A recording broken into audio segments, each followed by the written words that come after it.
எரேமியா 2ஆம் அதிகாரம் 2வது வசனத்தில் கர்த்தருடைய வார்த்தை எனக்கு உண்டாகி, நீ போய் எருசலேமின் செவிகள் கேட்கும்படி கூப்பிட்டு சொல்ல வேண்டியது என்னவென்றால், விதைக்கப்படாத தேசமாகிய வனாந்தரத்திலே நீ என்னை பின்பற்றி வந்த உன் இளவயதின் பக்தியையும் நீ வாழ்க்கைப்பட்ட போது உனக்கு இருந்த நேசத்தையும் நினைத்திருக்கிறேன் என்று கர்த்தர் சொல்லுகிறார். திலாமா கஷல்லா பத்வனமி கராலியானாமா திகாரத்வனமி கச்சந்தூரிதி மிக்கஷாதரதியானமா கலாதியானா பிந்த ரசத்தானம கலாதியானமா அபா ரதியமா கசோலப்பே உத்தனாமா கசலோரிக்கமா ஏரலா லத்தானர கலா மகாந்தர ரப்பரத்தியானா சொக்கரிந்தியா கசலமத்தியா உள்ள பாஷக்குரபியார கலபாதியாரபா இந்த ரட்டரகந்த லகாபாத்தி ஏகமாரியானா சல்லோரிக்கபாத்தியாரா உர்பியாரா கந்த பக்கர் ரக்கலபாஸ் திமக்காஹாதியானா ஷோலபியா அந்த ரஷக்கபாதியா ஏகமரியானா சலுரிபி உட்டனா சக்கும் மமத்தியானா ஏக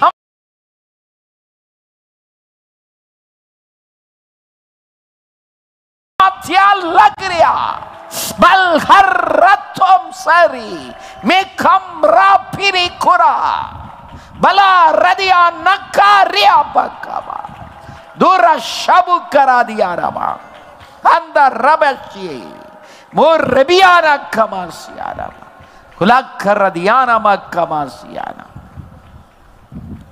ஆண்டவராகிய கர்த்தர் சொல்லுகிறார், உன் இளவயதின் பக்தியையும் நீ வாழ்க்கைப்பட்ட போது இந்த அம்மா வாசிக்கிறதுக்கு பேச கொஞ்சம் கூட்டுங்க, ட்ரிபிள குறைங்க,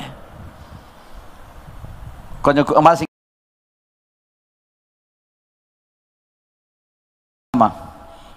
உன் இளவயதின் பக்தியையும் நீ வாழ்க்கைப்பட்ட போது உன் இளவயதின் பக்தியையும் நீ வாழ்க்கைப்பட்ட போது உனக்கு இருந்த நேசத்தையும் நினைத்திருக்கிறேன் என்று கர்த்தர் சொல்லுகிறார். அத போய் நீ சொல்லுன்னாரு.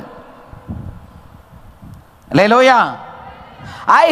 I am here just to tell you and remind you about your pious life that you began in the time of your salvation.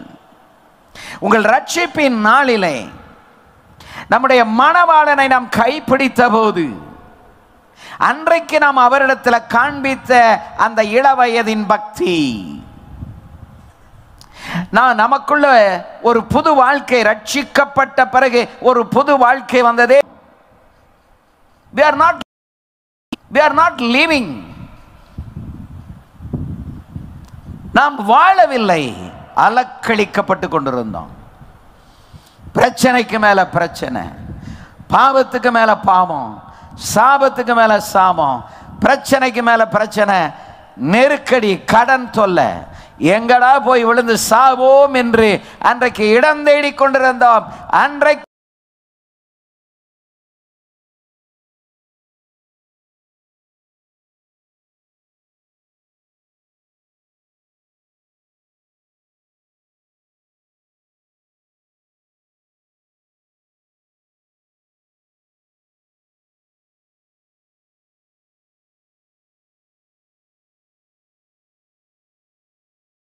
நம்முடைய ரட்சகர் சிலுவையில சிந்தின ரத்தத்தினால நம்மை தேடி வந்து நமக்கு ஒரு வாழ்க்கையை கொடுத்தார். அதனாலதான் அவர் மணவாளன்.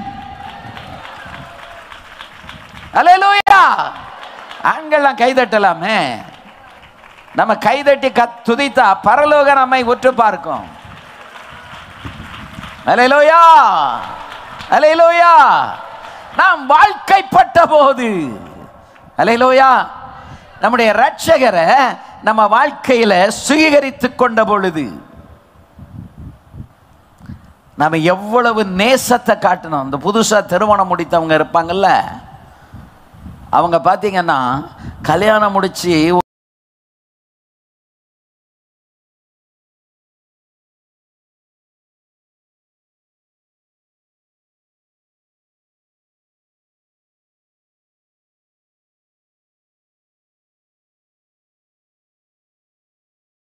ஒரு மாசத்துக்கு அவங்க அன்பையும் பண்பையும் ஆஃப் பண்ணிருங்க. அந்த நேசம் எங்க போச்சுது?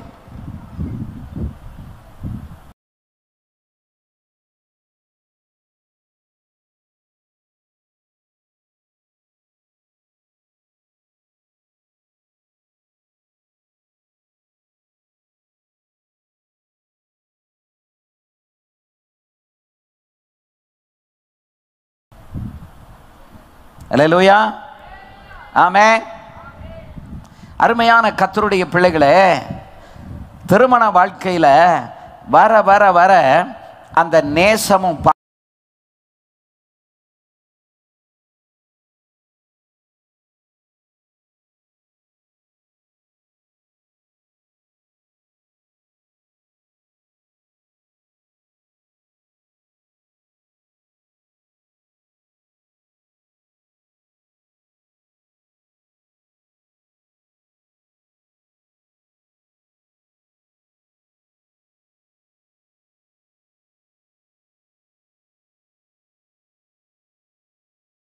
பாசமும் குறைந்து போயிடும். அதான் உலகம்.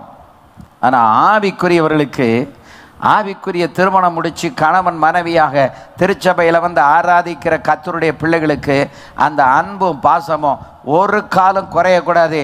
வயசு ஆக ஆக அண்டர்ஸ்டாண்டிங், புரிந்து கொள்ளுதல் அதிகமாக இருக்க வேண்டும். மனைவி யார் என்று தெரிந்திருக்க வேண்டும். புருஷன் யார் என்று தெரிந்திருக்க வேண்டும். பிள்ளைகள் எப்படிப்பட்டவர்கள் என்று தெரிந்திருக்க வேண்டும். அதற்கு தகுந்தாற் போல நம்முடைய நடவடிக்கைகளை மாற்றிக்கொண்டு அந்த அன்பு குறையாமல் இருக்க வேண்டும். அல்லேலூயா, அல்லேலூயா. ஒரு மனுஷன் 30 வருஷம் கல்யாணம் முடிச்சு 30 ஆண்டுகள் போயிடுச்சு. ஒரு நாள் அவருக்கு ஆஃபீஸில் லீவு. வீட்டில் உட்காந்து பழைய பீரோ டிராயர் எல்லாம் தேடிக்கிட்டே இருந்தார். வீட்டம்மா வந்து கேட்டாங்க, காலையிலேருந்து பார்க்க என்னத்தை தேடுதீங்க அப்படின்னு. நான் ஒரு காரியத்தை தேடிக்கிட்டு இருக்கம்மா. மத்தியானம் கேட்டாங்க, என்ன தேடுதீங்க அப்படின்னு. நம்ம கல்யாண கார்டு. இப்போ எதுக்கு கல்யாண கார்டு? அது எங்கே இருக்கும்? எதுக்கு தேடுதீங்க? அப்போ அவர் சொன்னாராம், அதில் ஏதாவது எக்ஸ்பைரி டேட் இருக்கான்னு பார்க்குறேன்னாராம். எத்தனை வருஷம் கழிச்சு? சத்தமாக சொல்லுங்க. 30 வருஷம் கழிச்சு. திருமண வாழ்க்கையிலே விடுபட விரும்புகிறார்கள்.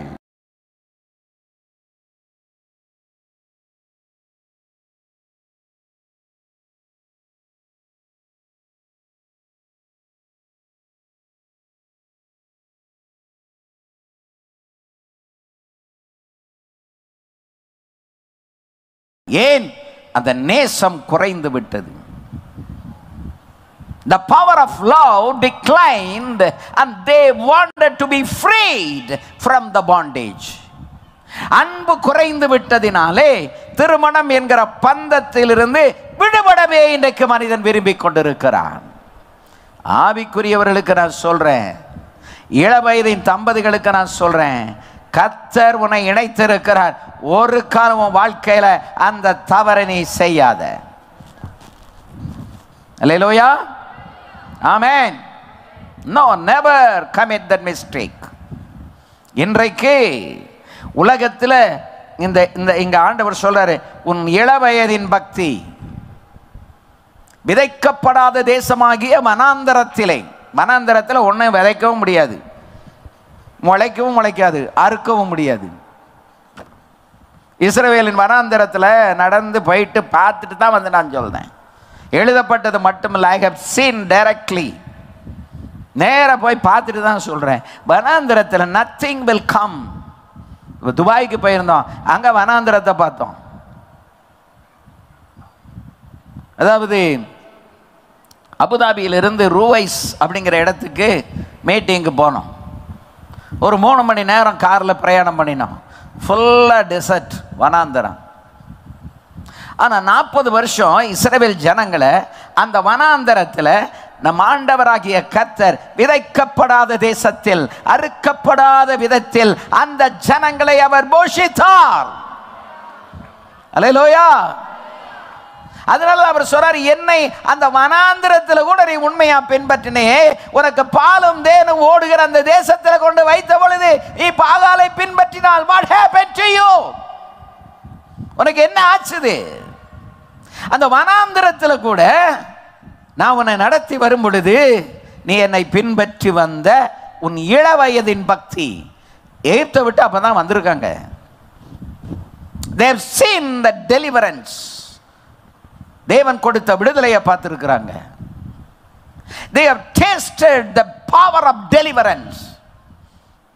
விடுதலையின் வல்லமையை உணர்ந்திருக்கிறார்கள். how the Lord has destroyed Egypt. எப்படி எகிப்தை அவர் சீரழித்தார் அல்லது அழித்து போட்டார். they have seen with their own eyes. அவங்க கண்களினால் அதை பார்த்தார்கள். பட் அன்றைக்கெல்லாம் நீ என்னை பின்பற்றி வந்த அந்த நாள், நீ வாழ்க்கைப்பட்ட போது உனக்கு இருந்த நேசத்தை நான் இப்பொழுது நினைத்திருக்கிறேன். so God will never forget your love. நம்ம ஆண்டவர் மேல வைத்த அந்த நேசத்தை, அந்த பாசத்தை அவர் மறக்கிறவர் அல்ல. ஒரு காலமும் மறக்க மாட்டார். அவர் சொல்ல வர்றது என்னன்னா, நான் மறக்கல, நீ மறந்துட்ட. அல்லேலூயா, ஆமென். கிறிஸ்டியானிட்டியில எல்லாமே அன்பினால் செய்யப்பட்டா ஆண்டவர் இருப்பாரு, பிரசன்னம் இருக்கும், வல்லமை இருக்கும், எல்லாமே நல்லா இருக்கும். அல்லேலூயா. ஒரு அஸ்திமானம் சரியா இருந்தா அதற்கு அடுத்து அது கட்டப்பட்டு கொண்டே இருக்கும். அல்லேலூயா. அஸ்திபாரம் அசையாது, அசையாமல் போடப்பட்டது. இந்த கிருபாசனம் சாதி இயேசுதாஸ் அவர்கள் சரியா அவர் ரொம்ப படிக்காதவர், அவர் அந்த ஆவியின் நடத்துதலே தான் போவார். அவருக்கு ரொம்ப படிப்பறிவு, நிர்வாகம் அதெல்லாம் கிறிஸ்டியனையா தான் அவருக்கு சொல்லிக் கொடுத்து அதெல்லாத்தையும் ஒழுங்குபடுத்தினார். இவர் அதில் இன்ட்ரெஸ்ட் அவருக்கு கிடையாது. ஆனால் அவர் பயங்கரமான வெளிப்பாடுள்ள மனுஷன். உங்களுக்கு தெரியுமா என்னன்னு தெரியல, இந்த ரோட்டில் ஒருத்தனை ஜெபம் பண்ணுறதுக்கு கூட்டிகிட்டு வரும்போது அந்த ரோட்டில் அவனை வண்டியிலேருந்து இறக்கையில் செத்து போனான். இப்போ அதில் ஒரு ஆள் சொன்னார், சாமியாருக்கு தெரியவா போது கொண்டு போய் வந்ததுக்கு ஒரு ஜெபத்தை பண்ணிட்டு போகணும்னு தூக்கிட்டு வந்துட்டாங்க. இவர் ஜெபப்பறையில் உட்காந்துருக்காரு. கொண்டு வந்து முன்னால் போட்ட உடனே அவர் சொன்னார், செத்தவனை தூக்கிட்டு வந்தியாடா அப்படின்னு கேட்டார். வந்தவங்களுக்கெல்லாம் புல்லரிச்சிட்டு, செத்தவனை யாருக்கு முன்னால் கொண்டு வந்து போட்டிருக்கு சொல்லுங்க? இந்த ஃபவுண்டர். சரி கொண்டு வந்துட்டல, ஏந்திரி அப்படின்னு ஒரு ஜெபம் பண்ணாராம், அவன் எழும்பிட்டான். அல்லேலூயா. அஸ்திபாரத்துக்காக சொல்றேன். அல்லேலூயா, ஆமென். பல வருடங்களுக்கு கழித்து அவர் ஒரு கிராமத்தில் சுவிசேஷ ஊழியத்துக்கு போனார். அங்கே ஒரு ஆள் சொன்னார், ஐயா நீங்கள் உயிரோடு எழுப்புற மனுஷன் இங்கே தான் இருக்கான் அப்படின்னு. அவருக்கு ரொம்ப ஆவலாக இருந்துச்சு. அவரை வீட்டுக்கு தேடி போய் பார்க்க போனார். அவன் நல்லா குடிச்சிட்டு மலர்ந்து படுத்து கிடந்தான். அவர் அங்கே நின்று கையை வைத்து, இனிமேல் இந்த உயிரோடு எழுப்புற வரம் எனக்கு வேண்டாம் ஆண்டவரே, இவனை அன்னைக்கே விட்டுருந்தா இவன் குடிகாரனா போயிருக்க மாட்டான், இவனை உயிரோடு எழுப்பி இன்னைக்கு இவனை குடிகாரனா பார்க்கிறேனே நான் கதறினார் அந்த இடத்துல. அல்லேலூயா, ஆமென். அது என்ன உண்டு, பவர் ஆஃப் த ரெவலேஷன், வெளிப்பாட்டின் வல்லமை. இந்த வெளிப்பாடு இருக்கு பார்த்தீங்களா, அந்த வெளிப்பாடு படிப்பை விட, அறிவை விட, திறமையை விட, தாளந்துகளை விட எல்லாத்தையும் மிஞ்சி நிற்பது எது? வெளிப்பாடு. அல்லேலூயா, ஆமென். உங்க தலைவருக்கு நல்ல வெளிப்பாடு இருக்கு. அதனால தான் அதை இதுவரைக்கும் வந்ததை விட ஒரு ஸ்டெப் மேலே அவர் கொண்டு வர்றாரு. இனி இதை விட வருகை தாமதித்தால் டபுள் மடங்கு கர்த்தர் இவரை கொண்டு நடத்துவார். அல்லேலூயா, அல்லேலூயா. அருமையான கர்த்தருடைய பிள்ளைகளே, அதாவது இந்த டிரான்சிஷன் பீரியட்னு சொல்லுவாங்க. ஒரு தலைமையிலிருந்து இன்னொரு தலைமைக்கு தலைமைத்துவம் மாறும்போது, the leadership transition, when it happens, if the foundation is okay and if the next leader is being trained properly, the mission will go forward. ஒரு அஸ்திவாரம் சரியா போட்டு சரியான பயிற்சி எடுத்து அதுல அடுத்த தலைமைத்துவத்தை ஏற்கும் பொழுது அந்த மாற்றம் பெறுகிற அந்த இடைவெளி காலத்துல அசைகிறது போல இருந்தாலும் தேவன் அசைய விட மாட்டார். அல்லேலூயா, அல்லேலூயா. பாஸ்டர் கிறிஸ்டோபர் இறந்தபோது நான் புதுக்கோட்டையில் இருந்தேன். பாஸ்டர் அன்புதாசன் அவர்கள் எனக்கு ஃபோன் பண்ணி, ஐயா இப்படி கிருபாசன தலைவர் பாஸ்டர் கிறிஸ்டோபர் இறந்துட்டா, நீங்கள் எங்கே இருக்கீங்கன்னு கேட்டார். நான் புதுக்கோட்டையில் இருக்கேன். அவர் பாடி எங்கே இருக்குது? திருச்சியில். அப்போ நீங்கள் போயிட முடியுமா? உடனே நான் போகிறேன். மீட்டிங்கை முடிச்சுட்டு உடனே போகிறேன். நான் போகும்போது பாஸ்டர் கிறிஸ்டோபர் கூட பாலியத்தில் வளர்ந்த ஒருவர் அங்கே மீட்டிங்கில் அட்டன் பண்ணிக்கிட்டு இருக்கார். ஒரு 20 பேர் இருப்பாங்க, அதில் அவர் ஒருத்தர். அப்போ அவர், நான் முந்தி போகிறேன், உங்களை வரவேற்க அங்கே போயிடுவேன்னா அவர் போயிட்டார். உடனே இந்த செய்தி கேட்ட உடனே நான் போயிட்டு அன்றைக்கி பார்த்துட்டு வந்தேன், ஜோ பண்ணிட்டு வந்தேன். அன்றைக்கி பாஸ்டர் யோபு அங்கே இருந்தீங்களா? அங்கே அந்த இருக்கும்போது நான் எனக்கு பார்த்த ஞாபகம் இருக்குது. அல்லேலூயா, ஆமென். அன்றைக்கே எனக்கு தெரியும் நெக்ஸ்ட் லீடர் இவர் தான் அப்படின்னு. அல்லேலூயா. நான் அதை பற்றி லேசாக அந்த நேரத்தில் 2 வார்த்தை பேசினேன். ஆமென். ஊழியக்காரங்கிட்ட ஏன் ரொம்ப நெருங்கக்கூடாது, ஊழியக்காரனை ஏன் வளைக்கக்கூடாது, ஊழியக்காரங்கிட்ட ரொம்ப சில்லற விளையாட்டு விளையாடக்கூடாது அப்படின்னா அது காரணம், ஊழியக்காரனுக்குள்ள ஒரு வெளிப்பாடு இருக்குது, ஊழியக்காரனுக்குள்ள ஒரு வல்லமை இருக்குது. அல்லேலூயா. உடனே நீங்கள் கேட்கலாம், நாங்கள் விசுவாசிகள், நாங்கள் 20 வருஷம் 25 வருஷம் 50 வருஷம் எங்களுக்கு நம்ம வல்லமை இல்லாமலாம் இருக்குது. இல்லைன்னு சொல்ல முடியாது. ஆனால் அந்த வல்லமைக்கும் ஊழியக்காரனுக்கு இருக்கிற வல்லமைக்கு என்ன இருக்கு? அது என்ன வித்தியாசம்? உங்கள் அழைப்பு விசுவாசி, எங்கள் அழைப்பு ஊழியக்காரன். உங்களை விட எங்கள் அழைப்பில் பாடுகள் அதிகம், கஷ்டங்கள் அதிகம், நிந்தைகள் அதிகம், அவமானங்கள் அதிகம். ஆனால் அதுக்கு மேலே ஆண்டவர் அந்த வெளிப்பாட்டின் வல்லமையை கொடுத்திருக்கிறார். அல்லேலூயா, ஆமென். அதனால தான் நான் காலையிலே சொன்னேன், ஊழியக்காரனையோ தலைவர்களையோ வளைக்கணும்னு எந்த விசுவாசியும் முயற்சிக்காதீங்க. உங்களுடைய end of the life will be very difficult. உங்களுடைய அப்படிப்பட்ட நபர்களை நான் பார்த்துருக்கிறேன். அவர்களுடைய முடிவு எப்படி இருக்கும்னா ரொம்ப கஷ்டமாக இருக்கும். அல்லேலூயா, ஆமென். வெளிப்பாடுள்ள ஊழியக்காரன் சொல்கிறத கேட்டு அதன்படியே அப்படி போயிட்டே இருந்தோன்னு வைங்களேன், எல்லாம் நல்லா இருக்கும், நம்மளும் நல்லா இருப்போம். ஆமென். ஆண்டவர் நம்மளை எல்லாம் ரொம்ப டிசிப்ளினாக கொண்டு போவார்.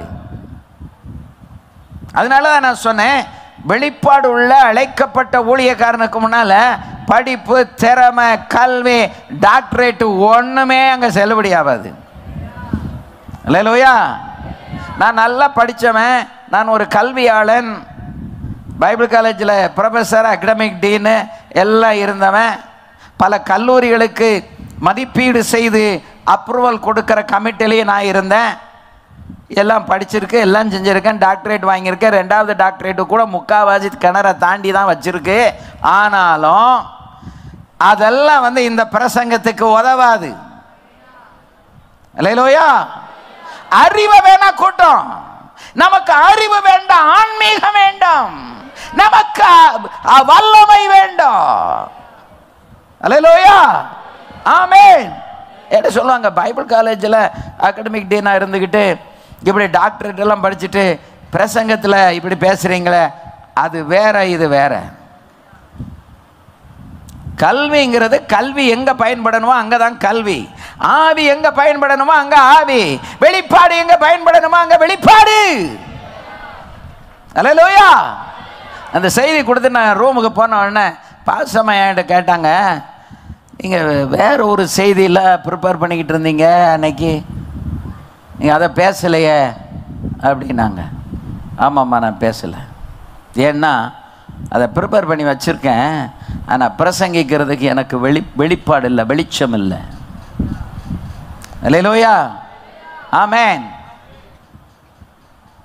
சுட சுட கொடுக்கணும். அதனால நான் ஆண்டவர்கிட்ட கேட்டுக்கிட்டே இருக்கேன், ஆண்டவரே எனக்கு செய்தியை கொடுங்க. ஆண்டவர் பொருடா, ஏன் அவசரப்படுற, தருமே. அவர் தந்ததை நான் பேசிக் கொண்டிருக்கிறேன். அல்லேலூயா, ஆமென். இன்னைக்கு சில ஃபோன் கால் வந்துச்சு, சொன்னாங்க நாங்கள் லைவில் பார்த்துக்கிட்டு இருந்தோம் பாஸ்டர், நல்லா இருந்தது, எங்களுக்கு பிரயோஜனமாக இருந்தது. இருந்துச்சா கர்த்தருக்கு ஸ்தோத்திரம். ராத்திரிக்கும் ஜெபம் பண்ணுங்க. ஆமென். ஜெபத்தோட வந்தால் உங்களுக்கு பிரயோஜனமாக இருக்கும், ஜெபிக்காமல் வந்தால் பிரயோஜனமாக இராது. அல்லேலூயா. அதுபோல வாயை திறந்தா ஆண்டவர் வார்த்தையை போடுவார். நீ வாயை திறக்காம மௌனமாக இருந்தால் ஒரு வார்த்தை உனக்கு கிடைக்காது. அல்லேலூயா. இயேசு கிறிஸ்துவை நெருக்கி போயிட்டே இருக்காங்க, ஒரு பெருங்கூட்டம் போகுது. ஒரே ஒருத்தி மட்டும் வஸ்திரத்தின் ஓரத்தை போய் தொட்டாள், தொட்டவள் குணமானாள். அல்லேலூயா. கூட போனவங்களுக்கு ஒன்றும் நடக்கல, because they never desired to receive something from God, from Jesus. கூட போனாங்க, அவரிடத்திலிருந்து எனக்கு ஒரு வல்லமை வேணும், எனக்கு ஒரு சுகமாகணும், நான் நல்லா ஆகணும், யாரும் அந்த விருப்பமுடையவர்களாக போகலை. பட் they followed, அவரை பின்பற்றி போனார்கள். ஆமென். யார் இந்த கூட்டத்தில், இந்த கன்வென்ஷன்ல என் வாழ்க்கை மாற்றப்படணும், என் ரட்சிப்பு துலங்கணும், என் குடும்பம் ஆசீர்வதிக்கப்படணும் அப்படின்னு சொல்லி குடும்பமா கணவன் மனைவி அங்கே யார் வந்து அந்த ஏக்கத்தோட உட்கார்ந்து இருக்கிறீங்களோ அவர்களுக்கு அந்த வல்லமை பாய்ந்து வரும். நீங்க இந்த மைதானத்தில் எங்க உட்கார்ந்தாலும் சரி, wherever you have been seated, power of God will come and touch you. எந்த மூலையில் இருந்தாலும் சரி, நீ ஒதுங்கி இருந்தாலும் சரி, God sees, கர்த்தர் உங்களை பார்க்கிறார். அவர் காந்திக்கு மறைவாக எங்கேயும் போக முடியாது. we are within the eyesight of God. தேவனுடைய பார்வையின் எல்லைக்குள்ளதான் நம்ம இருக்கிறோம். விசுவாசிக்கிறவங்க கையை உயர்த்தி 3 அல்லேலூயா சொல்லுங்க பாப்போம். ஆமென். அல்லேலூயா. அருமையான தேவனுடைய பிள்ளைகளே, ரொம்ப ரொம்ப ஜாக்கிரதையா இருக்கணும். நம்ம அடுத்த கட்ட வளர்ச்சியை நோக்கி போய்கொண்டிருக்கிறோம். நிறைய புது சபைகள் இந்த வருடத்தில் உருவாக்கப்படும். அல்லேலூயா, ஆமென். பாஸ்டர் யோபு ரொம்ப நிதானமா, பாஸ்டர் தாசியா, பாஸ்டர் கிறிஸ்டோபர் இவங்களெல்லாம் விட ரொம்ப வந்து நிதானமாக இருக்காருன்னு நினைச்ச தப்புக்கு எனக்கு போட்டுறாதீங்க. அல்லேலூயா, ஆமென். நிதானம்தான் வெற்றி கொடுக்கும். அல்லேலூயா. அவசரப்பட்டு காலை கையை அடிச்சான்னா காலும் கையும் தான் முறியுமே ஒழிய ஜெயம் கிடைக்காது. ஆமென்.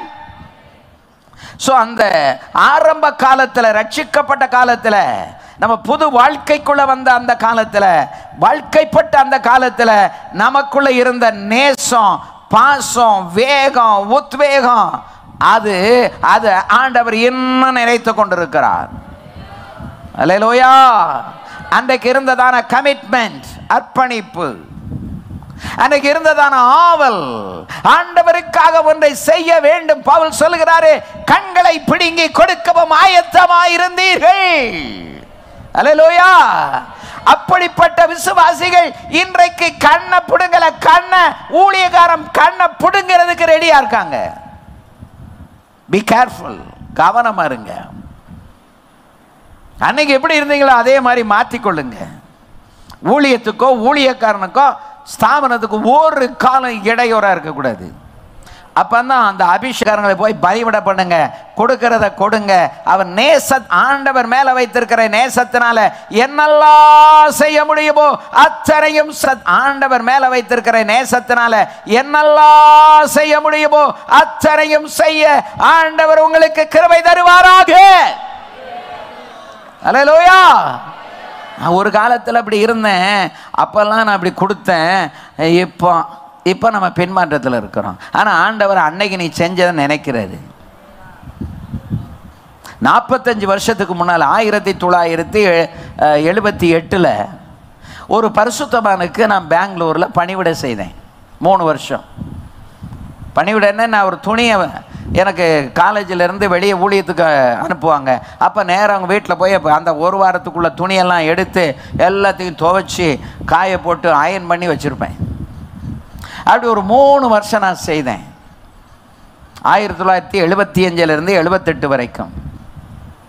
இப்போ என்னுடைய மகள் ஜப்பானில் மிஷினரியாக இருக்கா. அவளுக்கு 3 பிள்ளைகள் இருக்கிறார்கள். 2 பேருமே படித்தவங்க. 45 வருஷம் கழித்து 45 78 இப்போ 25 கணக்கு பண்ணிக்கிடுங்க. இத்தனை வருடம் கழித்து அந்த பரிசுத்தவானுடைய பேரன் அங்கே இருந்து இன்னைக்கு அந்த ஊழியத்தில் அவர்களுக்கு வேண்டியதை செய்கிறாரு. அப்பதான் நான் நினைச்சு பார்க்கிறேன், ஆண்டவர் எவ்வளவு உண்மையுள்ளவர். அவர் நீ செய்ததை மறக்கிறதற்கு அநீதி உள்ளவர் அல்லவே. அல்லேலூயா. ஒரு கலசம் தண்ணீர் கொடுத்தாலும் அதன் பலனை அடையாமல் போவதில்லை. நான் ஜப்பானில் போன வருஷம் அந்த வீட்டில் போய் உட்கார்ந்துட்டு நான் சொன்னேன், I have served your grandfather in 1975 to 78. Now my children, they are reaping from you. என்னுடைய பிள்ளைகள் உங்க தாத்தாவுக்கு நான் செய்த பணிவிடைக்கு உங்கள் மூலமாக கர்த்தர் பலனை கொடுத்து கொண்டிருக்கிறார். What a great God we have. நம்ம ஆராதிக்கிற தேவன் எவ்வளவு பெரிய தேவன். உன்னுடைய அன்பை நினைத்திருக்கிறார், உன் செய்கையை நினைத்திருக்கிறார். அன்றைக்கு நீ ஆண்டவர் மேல வைத்து ஆண்டவருக்காக கொடுத்த அவர் 2 காசை கூட நினைத்த தேவன் அல்லவா? நீங்க செய்ததை மறக்க அநீதி உள்ளவரா? இல்லை. ஆமென். அல்லேலூயா. அதை திரும்ப ரெனியூ பண்ணுங்க. ஆதியில் கொண்டிருந்த அன்பை விட்டா என்று உன் பேரில் எனக்கு குறை உண்டு. உன் பேரிலே எனக்கு ஒரு குறை உண்டு. He is talking to the Ephesian church. I recognize all the things what you have been doing for me. எனக்காக செய்த அத்தனை நான் நினைக்கிறேன், அங்கீகரிக்கிறேன். ஆனாலும் நம்ம வாழ்க்கையில யாருமே என்ன வார்த்தை போட்டுறக்கூடாது, ஆனாலும்னு போட்டக்கூடாது. டெல்லியில் ஒரு முறை ஒரு சர்ச்சில் ஆனாலும் அப்படின்னு வச்சு ஒரு பிரசங்கம் பண்ணேன். எல்லாம் சொல்லிட்டு ஆனாலும் அப்படின்னு ஒரு இது வந்துடக்கூடாது. இந்த ஆனாலும் அப்படிங்கிற வார்த்தை நமக்கு யூஸ் பண்ணப்பட்டா அங்கே எங்கேயோ ஒரு வீக்னஸ் இருக்கு, ஒரு பலவீனம் இருக்கு, ஒரு குறை இருக்குன்னு அர்த்தம். அல்லேலூயா. ஆமென். அருமையான தேவனுடைய பிள்ளைகளே, தெளிவாக ஆண்டவர் சொல்றாரு, நீ செய்த இதெல்லாம் நான் அப்ரிஷியேட் பண்றேன். ஆனாலும் நீ ஆதியில் கொண்டிருந்த அன்பை விட்டாய் என்று உன் பேரில் எனக்கு ஒரு குறை உண்டு. இந்த ராத்திரியில அருமையான தேவ மக்களே, நீங்கள் செய்ததையெல்லாம் நினைக்கிற தேவன் சொல்லுகிறார், உன் பேரிலே எனக்கு ஒரு குறை உண்டு. அது நீங்க கொடுத்ததுல குறை சொல்லல, உழைத்ததுல குறை சொல்லல, ஆனா எதுல குறை சொல்றாரு? ஆகையால் நீ இந்த நிலைமையிலிருந்து விழுந்தாய். இல்ல இல்ல இல்ல இல்ல இல்ல அதுக்கு வரல. அதாவது அன்பு கூர்ந்ததுல ஆதி அன்பை நீ விட்டுட்ட, அதைத்தான் சொல்றாரு. எதை விட்டுட்ட? ஆதி அன்பு, the first love. அல்லேலூயா. ஆமென். எனக்கு திருமணமாகி 4 டெக்கேட் முடிஞ்சு போச்சு. இன்றைக்கும் நானும் பாஸ்டம்மாவும் அவ்வளவு அன்பாக இருக்கிறோம்.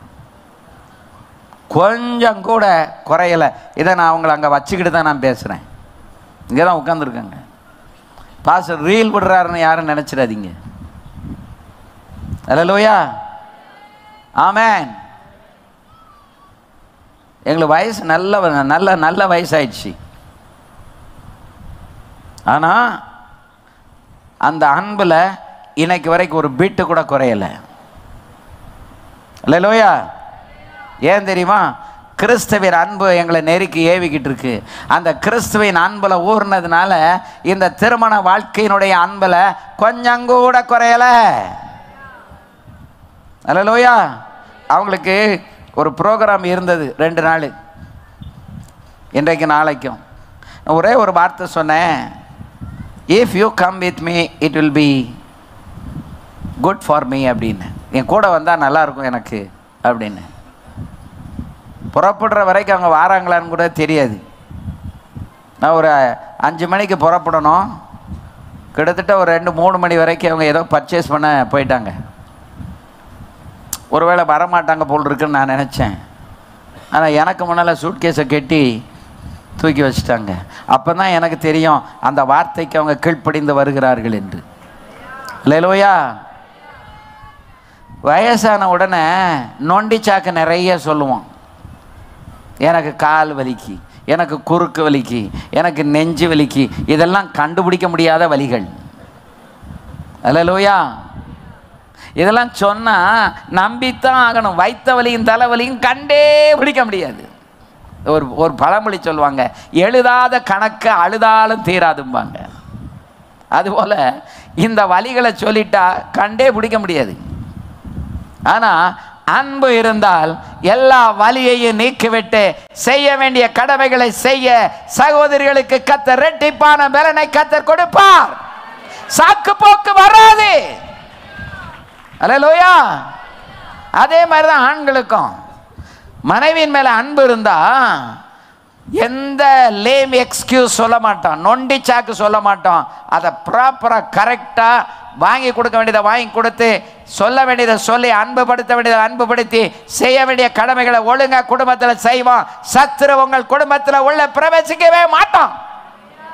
ஒரு ப்ராப்பரான ஆவிக்குரிய மனுஷன், ஆவிக்குரிய மனுஷி குடும்பம் நடத்தி கொண்டிருக்கிற இடத்தில் never Satan will enter into your family. சத்துரு உங்க குடும்பத்துக்குள்ள அவன் நுழையவே மாட்டான். ஏன் தெரியுமா? இவங்க கர்த்தரை நேசிக்கிற ஆட்கள், கர்த்தருக்குள்ள ரொம்ப நல்லா இருக்கிறாங்க. இங்க போனா நமக்கு தான் தோல்வின்னு அவனுக்கு தெரியும். சில குடும்பத்தில் வந்து சில்லறை விளையாட்டம் அப்படியே விளையாடிட்டு போறான் அப்படின்னா அதுக்கு காரணம் உங்களுடைய பலவீனம். என்ன பலவீனம்? ஆவிக்குரிய பலவீனம்.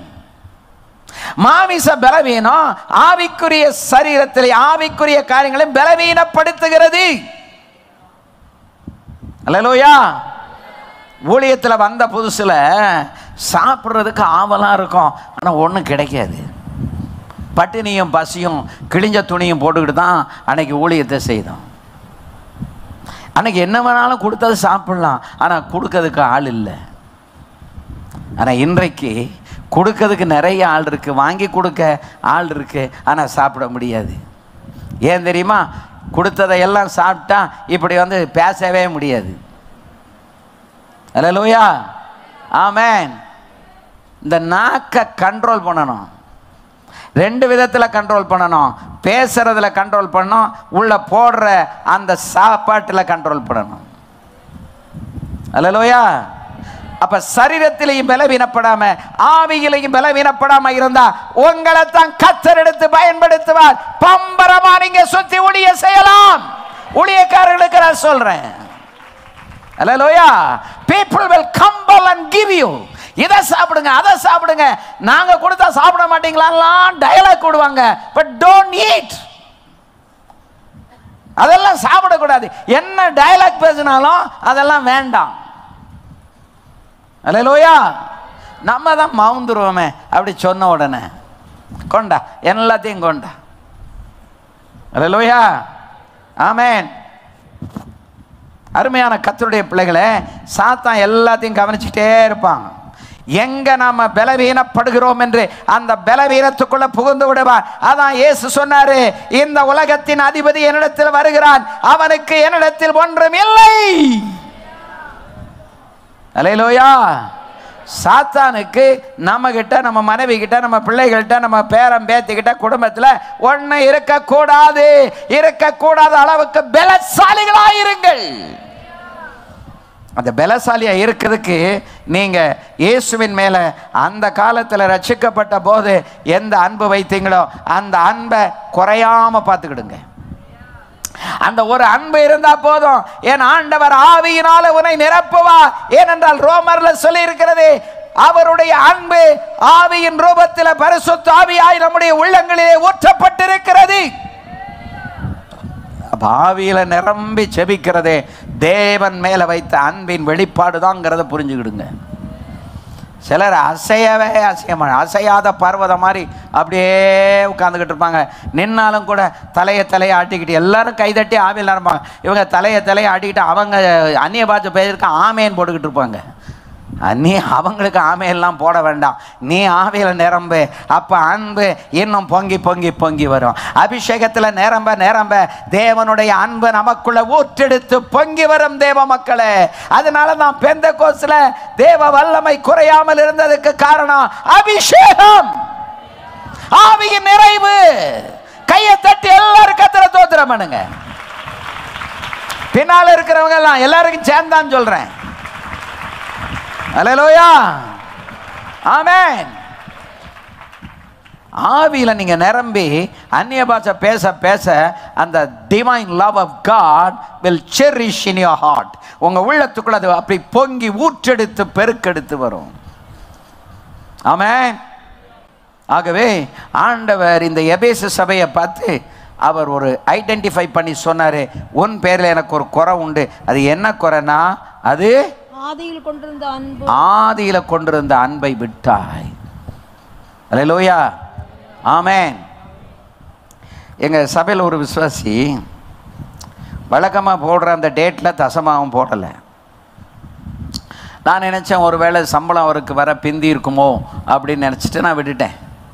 ஒரு 2 நாள் கழித்து எனக்கு ஃபோன் பண்ணார், ஐயா நான் தசமாக இந்த வாரம் போடலை, ஏன்னு நீங்கள் என்னைய கேட்கலையே, என்னைய விசாரிக்கலையே அப்படின்னாரு. எனக்கு தூக்கி வாரி போட்டுட்டு, தசமாகம் ஏன் கொடுக்கலன்னா இந்த பாச தசமாகத்திலே குறியா இருக்காருன்னு சொல்லுவாங்கல்ல. சொல்லுவாங்களா சொல்ல மாட்டாங்களா? அப்படி நம்ம கேட்க துணிச்சல் வருமா? வராது, கேட்க மாட்டோம். நான் சொன்னேன், ஏதோ உங்களுக்கு சேலரி 2 நாள் பிந்தி வந்திருக்கா, அடுத்த வாரம் போடுவீங்க, நான் விட்டுட்டேன். அப்படி இல்லையா, நான் பிந்துனா நீங்கள் என்னை கேட்கணும், நீங்கள் என்னுடைய ஆவிக்குரிய தகப்பன். I give the right to you to ask me. என்ன கேள்வி கேட்க அந்த ரைட், அந்த பவரை உங்களுக்கு நான் உரிமையை தர்றேன்னாரு. ரைட், ரொம்ப சந்தோஷம். அப்படியும் விசுவாசிகள் இருக்காங்க. அல்லேலூயா. ஆவிக்குரிய போதகர்கள் விசுவாசியுடைய குறை கண்டுபிடிக்கும் போது, சிஸ்டர் இது வேண்டாம், பிரதர் இது வேண்டாம், உங்க குடும்பத்தில் இப்படி இருக்கு, கர்த்தர் என்ன உணர்த்துறாரு, வேண்டாம் என்று குறைகளை சுட்டி காண்பிக்க இடம் கொடுக்க வேண்டும். பாஸ்டருக்கு எங்க குடும்பம் மட்டும்தான் தெரியும், எங்களை மட்டும்தான் சொல்லிக்கிட்டு இருப்பாரு. Never say like that. இது யார் பார்க்கிறா தெரியுமா? கர்த்தர் உங்களை பார்த்து உங்கள் மேல வைத்த அன்பினால, ஊழியக்காரன் கர்த்தருடைய வாயா இருக்கிறதுனால, எப்படி எரேமியாவுக்கு கர்த்தருடைய வார்த்தை உண்டாகி எருசலேமில் போய் நீ சொல்லுனாரோ, அதுபோல ஆண்டவர் ஊழியக்கார உள்ளத்தில் உணர்த்தும் போது ஊழியக்காரன் வந்து சொல்லுவான். கேட்கணும். கேட்பேன் என்று சொல்லுகிறவர்கள் கைதட்டி கர்த்தரை ஸ்தோத்திரம் பண்ணுங்க பாப்போம். அல்லேலூயா. கேட்டீங்கன்னா உங்களுக்கு விடுதலை. அல்லேலூயா. மத்தேயு 22ஆம் அதிகாரம் 37. அதே மாதிரி உபாகமம் 6ஆம் அதிகாரம் 5வது வசனம். பழைய ஏற்பாட்டில் சொன்னதை புதிய ஏற்பாட்டில் கர்த்தர் ரீகன்ஃபார்ம் பண்ணாரு, மறுபடியும் உறுதிப்படுத்தினார். என்ன சொன்னாரு? நீ உன் தேவனாகிய கர்த்தரிடத்தில் முழு இருதயத்தோடும் முழு ஆத்மாவோடும் முழு மனதோடும் அன்பு கூர்வாயாக. அதே இது எங்க எழுதியிருக்கு தெரியுமா? உபாகமம் 6:5 சொல்லியிருக்கு. நீ உன் தேவனாகிய கர்த்தரிடத்தில் உன் முழு இருதயத்தோடும் உன் முழு ஆத்மாவோடும் உன் முழு பலத்தோடு அன்பு கூறுவாயாக. அல்லேலூயா. இந்த அன்பு தான் இன்னைக்கு ரொம்ப குறைந்து கொண்டு வருகிறது. The love of God is declining. அது குறைந்து கொண்டே வருகிறது. ஏன்னா இந்த கடைசி காலத்தினுடைய அடையாளம் 2. அதில் பிரதான அடையாளம் வஞ்சனை. அதுக்கப்புறம் அன்பு தணிந்து போகும், விசுவாசம் காணப்படாமற் போகும். விசுவாசிங்கிற பேரில் இருப்போம், விசுவாசம் இருக்காது. ஊழியக்காரங்கிற பேரில் இருப்போம், ஆனால் விசுவாசம் இருக்காது. அல்லேலூயா. நம்ம இயேசு நேற்றும் இன்றும் என்றும் மாறாதவர். அதுபோல அவரிடத்தில் காண்பிக்கிற அன்பு விசுவாசமோ நம்பிக்கையோ ஒரு காலம் மாறக்கூடாது. கையை உயர்த்தி ஆமேன்னு சொல்லுங்க. அப்பதான் இனி அது உனக்குள்ள எதுவும் குறையாது. ஆமென். அல்லேலூயா. எப்படி அன்பு கூறணும்? முழு இருதயத்தோட, முழு ஆத்மாவோட, முழு பலத்தோட. இப்ப நான் முழு பலத்தோட நான் பிரசங்கம் பண்ணிட்டு இருக்கேன். ஏன்னா I love Jesus with my whole strength, whole heartedly. முழு இருதயத்தோடும் முழு பலத்தோட நான் அவரில் அன்பு கூர்ந்து அதற்காக நான் பேசிக் கொண்டிருக்கிறேன். பிரசங்கம் என்பது கடமையை கழிக்கிற ஒன்றல்ல. அல்லேலூயா. அதான் பாட்டு பாடிக்கிட்டு இருக்கையில் அடுத்து இந்த பாட்டு இன்னும் ஒரு அரை மணி நேரம் போகிற மாதிரி எனக்கு தெரிஞ்சது. ஏன்னா அவர் பாட்டு பாடுறவர் ஆவியில் நிரம்பிட்டாருன்னா அவ்வளோதான், சோலி முடிஞ்சது.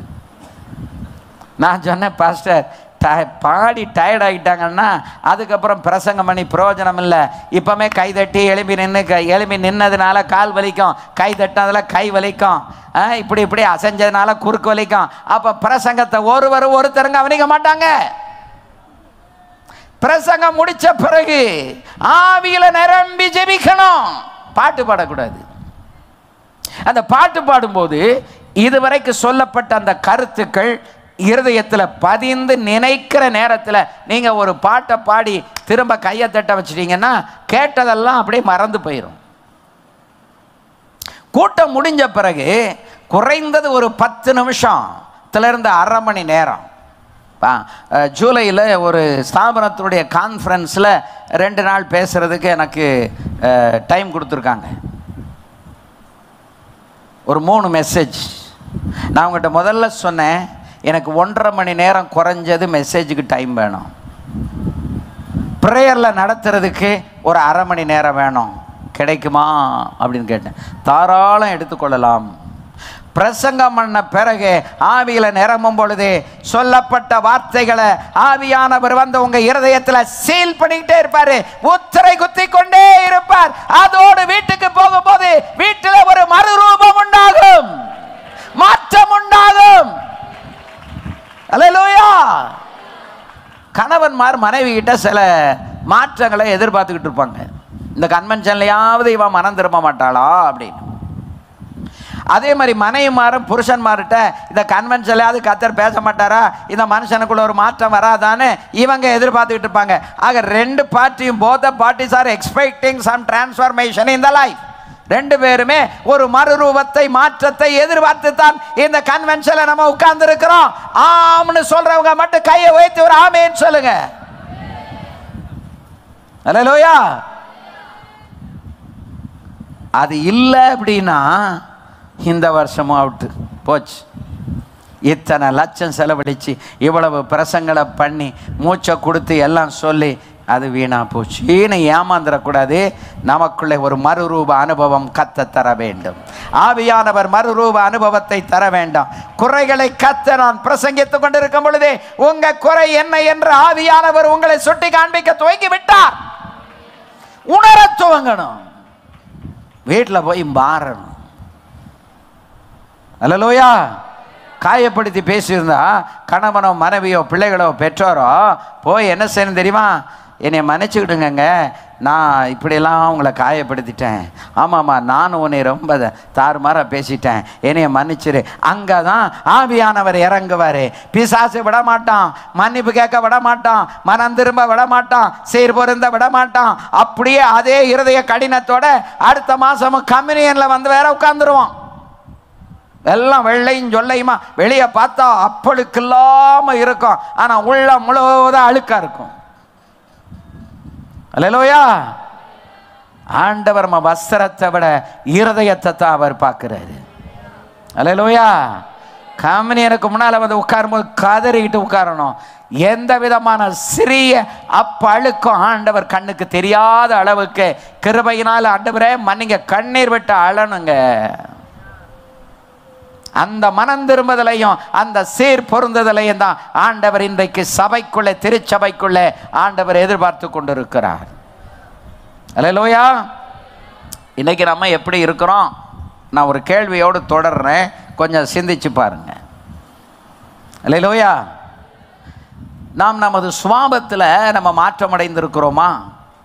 ஆவியில் வளர்ந்துருக்கோம். பவுல் சொல்றாரு, அதாவது கிறிஸ்துவின் நிறைவான வளர்ச்சிக்கு தகுந்த வளர்ச்சி. அப்ப அந்த வளர்ச்சிங்கிறது எதுல காண்பிக்கணும்னா சுவாபத்தில் காண்பிக்கணும், கேரக்டர்ல காண்பிக்கணும், பேச்சில் காண்பிக்கணும், நடக்கையில் காண்பிக்கணும். அல்லேலூயா. நாம் ஆவிக்குரியவர்கள் என்று நம்முடைய குணாதிசயத்தின் மூலம் நாம் வெளிப்படுத்தி கொண்டே இருக்க வேண்டும். நம்மளை எப்போ பார்த்தாலும், எத்தனை வருஷம் கழிச்சு பார்த்தாலும் அந்த தாழ்மை நம்மளை விட்டு போகக்கூடாது, அந்த அன்பு நம்மளை விட்டு போகக்கூடாது, அந்த பணிவு நம்மளை விட்டு போகக்கூடாது. நான் படித்த ஸ்கூலில் மோட்டோ பெருக்கத்து வேண்டும் பணிதல். நீ பெருகி பெரிய ஆள் ஆகும்போது பணிவாக இருக்க கற்றுக்கொள் என்று சொல்லி நெல்கதிர், சில நெல்கதிர்கள் இப்படி கிடக்கிற மாதிரி ஒரு பிக்சர், அதான் மோட்டோ. அந்த பள்ளிக்கூடத்தினுடைய கொள்கை. அப்படிதான் நான் படிச்சு வந்தேன். அல்லேலூயா. அன்று எனக்குள்ள வந்த அந்த தாழ்மை இன்றைக்கு வரைக்கும் அந்த தாழ்மை என்னை விட்டு போகவில்லை. நான் எந்த அளவுக்கு கீழே இறங்கி வர்றதுக்கு நான் ஆயத்தமாக இருப்பேன். அல்லேலூயா. ஏன்னா தாழ்மை உள்ளவர்களுக்கு தான் கர்த்தர் கிருபை அளிப்பாரு. காலரை தூக்கி விட்டுக்கிட்டு முந்தன சிலையை வரைஞ்சு கட்டிக்கிட்டு நான் யார் தெரியுமா அப்படின்னா ஆண்டவர் சொல்றாரு, உன்னையும் தெரியும், உங்க அம்மாவையும் தெரியும், உங்க அப்பாவையும் தெரியும், உங்க குடும்பம் தெரியும், கோத்திரமும் தெரியும், உட்காருங்க அப்படின்றாரு. அல்லேலூயா. ஏன்னா உலக தோற்றத்துக்கு முன்பதாகவே முன் குறித்தவர் அவர், முன் அறிந்தவர் அவர், அழைத்தவர் அவர், இன்னைக்கு உன்னை மேன்மைப்படுத்திக் கொண்டிருக்கிறவர் அவரே. அவர்கிட்ட போய் நான் யார் தெரியுமான்னு தெரிஞ்சும் தெரியாம சொல்லி தொலைச்சிடாதீங்க. அல்லேலூயா. அந்த 2 பேர்ல ஒருத்தன் போய் ஜெபம் பண்ணான் பாருங்க, தலையை கூட அப்படி தூக்கி பார்க்க தைரியம் இல்லாம அவன் அப்படியே தலையை குனிஞ்சு ஜெபம் பண்ணான். இந்த பரிச்சயம் பீத்துன்னு பீத்துனான். அவன் ஜெபம் தான் கேட்கப்பட்டது. தாழ்மை உள்ளவர்களுக்கு கத்த தேவ சமூகத்தில் தாழ்மையா போய் முழங்கால் போட்டீங்கன்னா அப்பா அப்படின்னு சொல்றதுக்கு முன்னால your prayer will be answered. உங்கள் ஜெபம் கேட்கப்பட்டு விடும். மகளே உன் ஜெபம் கேட்கப்படும். ஏன் தெரியுமா? நீ எதுக்கு ஆண்டவர் சமூகத்தில் முழங்கால் போட்டு இருக்கிற அவருக்கு தெரியும். அல்லேலூயா. அசனிக்கெல்லாம் ஒன்றும் வேண்டாம். அசனித்து அவரை ஏமாற்றவும் முடியாது. இன்னைக்கு ஆவிக்குரிய உலகத்தில் நான் பார்த்த விதத்தில் நம்ம வாழ்க்கையில் இருக்கக்கூடிய சுபாவங்களை கூட மாற்றிக்கொள்ள வேண்டும் அல்லது மறுரூபத்துக்கு தகுதியாக வேண்டும் என்கிற ஒரு சின்ன நினைப்பு கூட இல்லாமல் ஆவிக்குரிய உலகத்தில் அநேகர் சஞ்சரித்து கொண்டிருக்கிறார்கள். அதை பார்க்கும்போது எனக்கு வியப்பாகவும் இருக்கு, விசனமாகவும் இருக்கு. அல்லேலூயா. நம்ம கையில் இருக்கிற இந்த பைபிள் என்ன தெரியுமா? It's a very powerful word of God. மிகுந்த வல்லமையுள்ள கர்த்தருடைய வார்த்தை தான் இந்த வேதாகமம். இந்த வேதாகமம் நம்ம கையில் இருந்தாலும் சரி, அந்த வேதம் நம்முடைய இருதயத்தில் இருந்தாலும் சரி, அது நம்ம வாழ்க்கையில் பெரிய மாற்றத்தை கொடுத்து கொண்டே இருக்கும். நம்ம எதை வச்சு திருத்தணும் அப்படின்னா, எப்படி இந்த உலகத்தை அரசாங்கம் வந்து சட்டத்தை வச்சு ஆள்றாங்களோ அதுபோல் நம்ம வாழ்க்கையை நடத்துகிறதே வேத வசனத்தை வச்சு தான் நம்ம வாழ்க்கையை நடத்தணும். எந்த வசனம் இடிக்குதோ அந்த காரியத்தை செய்யாதீங்க. எந்த வசனத்துக்கு நீங்கள் மீறுற மாதிரி இருக்கோ அந்த காரியத்தை நீங்கள் விட்டுருங்க. ஏன்னா இது வசனத்தில் இடிக்குது. வசனத்தை நம்ம பார்த்துக்கிடுவோன்னு ஒரு அசட்டு துணிச்சல் வரும், அந்த துணிச்சலுக்குள்ளே போயிடக்கூடாது. இன்னைக்கு ஆவிக்குரியவர்கள் பாழாகி கொண்டிருக்கிறதுக்கு அதுவும் ஒரு காரணம், துணிச்சல். நான் ஒரு சில பரிசுத்தவான்களை பார்த்துருக்குறேன், அது எனக்கு ஆச்சரியமாகவும் இருந்தது. ஏன் தெரியுமா? பேசையில் பேச மாட்டாங்க. ஒரு நாள் சுந்தரம் ஐயாட்ட போய் பேசிக்கிட்டு இருந்தேன், 1/2 மணி நேரம் பேசிக்கிட்டு இருந்தோம். கண்ணை இறுக்கி மூடிக்கிட்டாரு, மூடிக்கிட்டே தான் பேசிக்கிட்டு இருக்காரு. நான் வெளியே வந்த உடனே ஸ்டீபன் ஐயாட்ட சொன்னேன், பாஸ்டர் கண்ணையை திறக்க மாட்டான்னு. அவர் கண்ணை திறக்க மாட்டார் பாஸ்டர். அப்போ எனக்கு வயசு வந்து ஒரு 30 வயசு இருக்கும். ஐ எம் வெரி யங், ரொம்ப வாலிமை. எனக்கு நம்ம கண்ணை வச்சுக்கிட்டு சுற்றி முற்றி இப்படியே பார்த்துக்கிட்டு இருக்கிற வயசில் இவர் கண்ணை மூடி அப்படியே 1/2 மணி நேரம் பேசின எனக்கு வியப்பாக இருந்தது. இப்போ அவர் வயசில் நான் வந்த உடனே நான் இப்போ கண்ணை மூடிக்கிட்டு பேசணும்னு நினைக்கிறேன். அல்லேலூயா. ஆட்டோமேட்டிக்காக கண்ணு மூடுது, வாய் மூடுது. கண்ணையும் வாயும் மூடிட்டோன்னு வைங்க, சிந்தனை சிதறாது. சிந்தனையில் ஒரு பவர் இறங்கிரும், சிந்திக்கிறதே வல்லமையாக இருக்கும். ஏன்னா கண்ணை மூடிட்டோம், வாயை மூடிட்டோம். குடும்பத்தில் அதே மாதிரி இருந்தீங்கன்னா உங்கள் குடும்பத்தில் ஒரு குழப்பம் வராது. நான் யார் தெரியுமா சொன்னீங்க, சாத்தா நேரம் வந்து இந்த ஹெலிகாப்டரில் இறங்குற மாதிரி குடும்பத்துக்குள்ள இறங்கிடுவான். அல்லேலூயா. உன்னே தான் நான் தேடிக்கிட்டு இருந்தேன் இவ்வளோ நாளா, நீ இப்படி தான் பேச மாட்டியான்னு நினச்சேன்னு சொல்லி இறங்கிடுவான். அருமை தேவ பிள்ளைகளே, வாயை மூடுங்க, கண்ணை மூடுங்க, கர்த்தர் உங்கள் பட்சத்தில் இருந்து கிரியை செய்வார். அல்லேலூயா. ஆமென். அதெல்லாம் இன்றைக்கு மறக்க முடியாது. அப்படி நிறைய பெரிய பெரிய தலைவர்களோடு சின்ன வயசில் அவங்களோடு உட்காரவும் பழகவும் எனக்கு வாய்ப்பு கிடைத்தது. அதுதான் என் வாழ்க்கையில் ஒரு பெரிய ப்ளஸ் பாயிண்ட்டு. பெரியவங்ககிட்ட போய் நம்ம எதுவும் ரொம்ப பேச முடியாது, என்ன சொன்னாலும் தலையாடிக்கிட்டே இருக்கணும், ரொம்ப பேச மாட்டோம். பேசணுங்கிற தைரியம் முதல்ல நமக்கு வராது. அல்லேலூயா. ஆனால் இன்னைக்கு அப்படி இல்லை. முளைச்சி 3 குத்துறதுக்குள்ள என்னெல்லாம் பேசணுமோ அத்தனையும் பேசிடுவாங்க. நம்ம தான் மௌனமாக இருக்க வேண்டியிருக்கு. ஏன்னா நம்ம ஆத்மீகத்தை கெடுத்துடக்கூடாது. அல்லேலூயா. ஆமென்.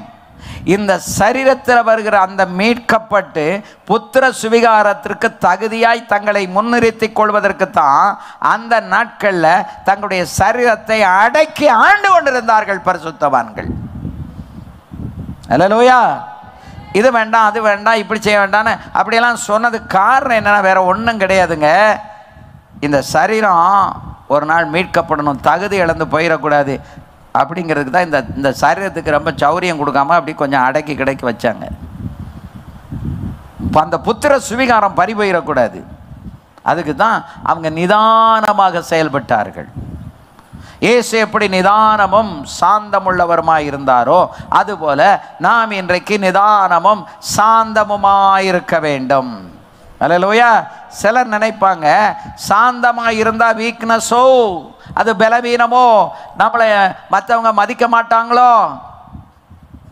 நீங்கள் சாந்தமாக இருந்து பாருங்க, உங்களை யாராலையும் ஜெயிக்க முடியாது. மௌனமாக இருந்தீங்க, மௌனம் வந்து அதை விட வலிமையானது.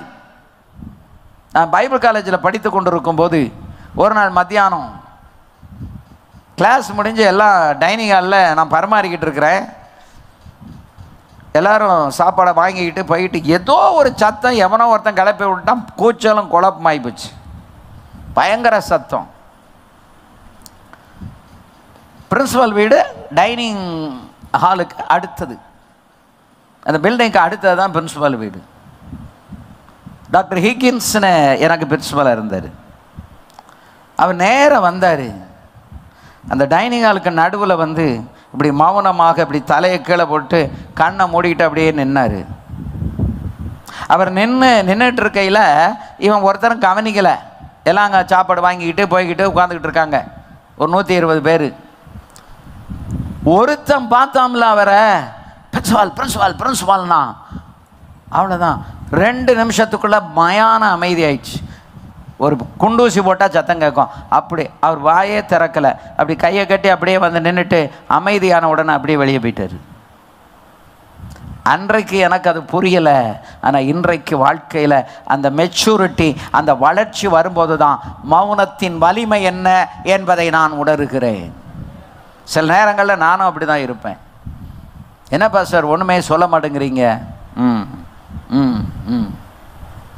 மௌனமாக இருந்தால் அதில் நிறைய அர்த்தம் இருக்குது. அதை எப்படி வேணாலும் எடுத்துக்கொள்ளலாம். பேசிட்டோம்னா இவங்க லட்சணம் இவ்வளவுதானே அங்கே முத்திரை குத்திடுவாங்க. அதுக்கு தான் நம்ம ரொம்ப வாயை திறந்து என்ன செய்யக்கூடாது? பேசக்கூடாது. பேசணுமா? பேசுறதுக்கு ஆசையாக இருக்கா? முழங்கால போடு, ஆவியில் நிரம்பு, அந்நிய பாஷை பேசு. இடையில 2 தோத்திரம் அல்லேலூயா சொல்லாம அந்நிய பாஷையில் பேசிட்டே இருங்க. ஆவியானவர் உங்களுக்கு நவமான பாஷைகளை கொடுப்பார். முகம் பிரகாசிக்கும், இருதயம் கொழுந்து விட்டு எரியும். தேவ அன்பு நம்முடைய உள்ளங்களிலே ஊற்றப்படும். ஆண்டவருக்காக இன்னும் செய்ய வேண்டுங்கிற ஆவல், அர்ப்பணிப்பு எல்லாம் நமக்கு வந்துவிடும். அல்லேலூயா, ஆமென். அருமையான கர்த்தருடைய பிள்ளைகளே, நிதானம், சாந்தம். நம்முடைய தேவன் நிதானமானவர். இருக்கிற போதகர்களுக்கு நான் சொல்றேன், இருக்கிற விசுவாசிகளுக்கு நான் சொல்றேன், உங்க வாழ்க்கையில நிதானத்தை கடைப்பிடியுங்கள். பதறி பேசாதீங்க, தவறுதலா பேசாதீங்க, பேசணுங்கிறதுக்காக பேசாதீங்க, கேட்ட கேள்விக்கெல்லாம் பதில் சொல்லாதீங்க. நிதானத்தை கை கொள்ளுங்கள். அதுபோல எந்த சமயத்திலும் சாந்தமாக இருக்க கற்றுக்கொள்ள வேண்டும். நிறைய ஊழியக்காரங்க சாந்தம் இல்லாமலும் விசுவாசிகள் சாந்தம் இல்லாமலும் தான் நிறைய சிக்கல்ல போய் மாட்டிக்கிடுறாங்க. ரொம்ப கவனமா இருக்கணும். அல்லேலூயா. ஏசாயா 64 1வது வசனத்திலிருந்து அப்படி கொஞ்சம் வாசிங்க பார்ப்போம். உமது நாமத்தை சத்துருக்களுக்கு தெரிய பண்ணுவதற்கும் ஜாதிகள் உம்முடைய சந்நிதிக்கு முன் தத்தளிப்பதற்கும் தேவரீர் வானங்களை கிழித்து இறங்கி உருக்கும் அக்கினி எரியுமா போல, அக்கினி தண்ணீரை பொங்க பண்ணுமா போல பர்வதங்கள் உமக்கு முன்பாக உருகும்படி செய்யும். நாங்கள் எதிர்பார்த்திராத பயங்கரமான காரியங்களை நீர் செய்த போது நீர் இறங்கினீர். உமது சந்நிதியில் பர்வதங்கள் உருகி போயின. தேவனே, உமக்கு காத்திருக்கிறவர்களுக்கு நீர் செய்பவைகளை நீரே அல்லாமல் உலக தோற்றம் முதற்கொண்டு ஒருவரும் கேட்டதும் இல்லை, செவியால் உணர்ந்ததும் இல்லை, அவைகளை கண்டதும் இல்லை. மகிழ்ச்சியாய் நீதியை செய்கிறவர்களையும் உம்முடைய வழிகளில் உம்மை நினைக்கிறவர்களையும் சந்திக்கிறீர். நாங்களோ அவைகளுக்கு விரோதமாக எப்பொழுதும் பாவம் செய்தபடினாலே தேவரீர் கடுங்கோபம் கொண்டீர். இன்னமும் தப்பி இருக்கிறோம். நாங்கள் போதும்.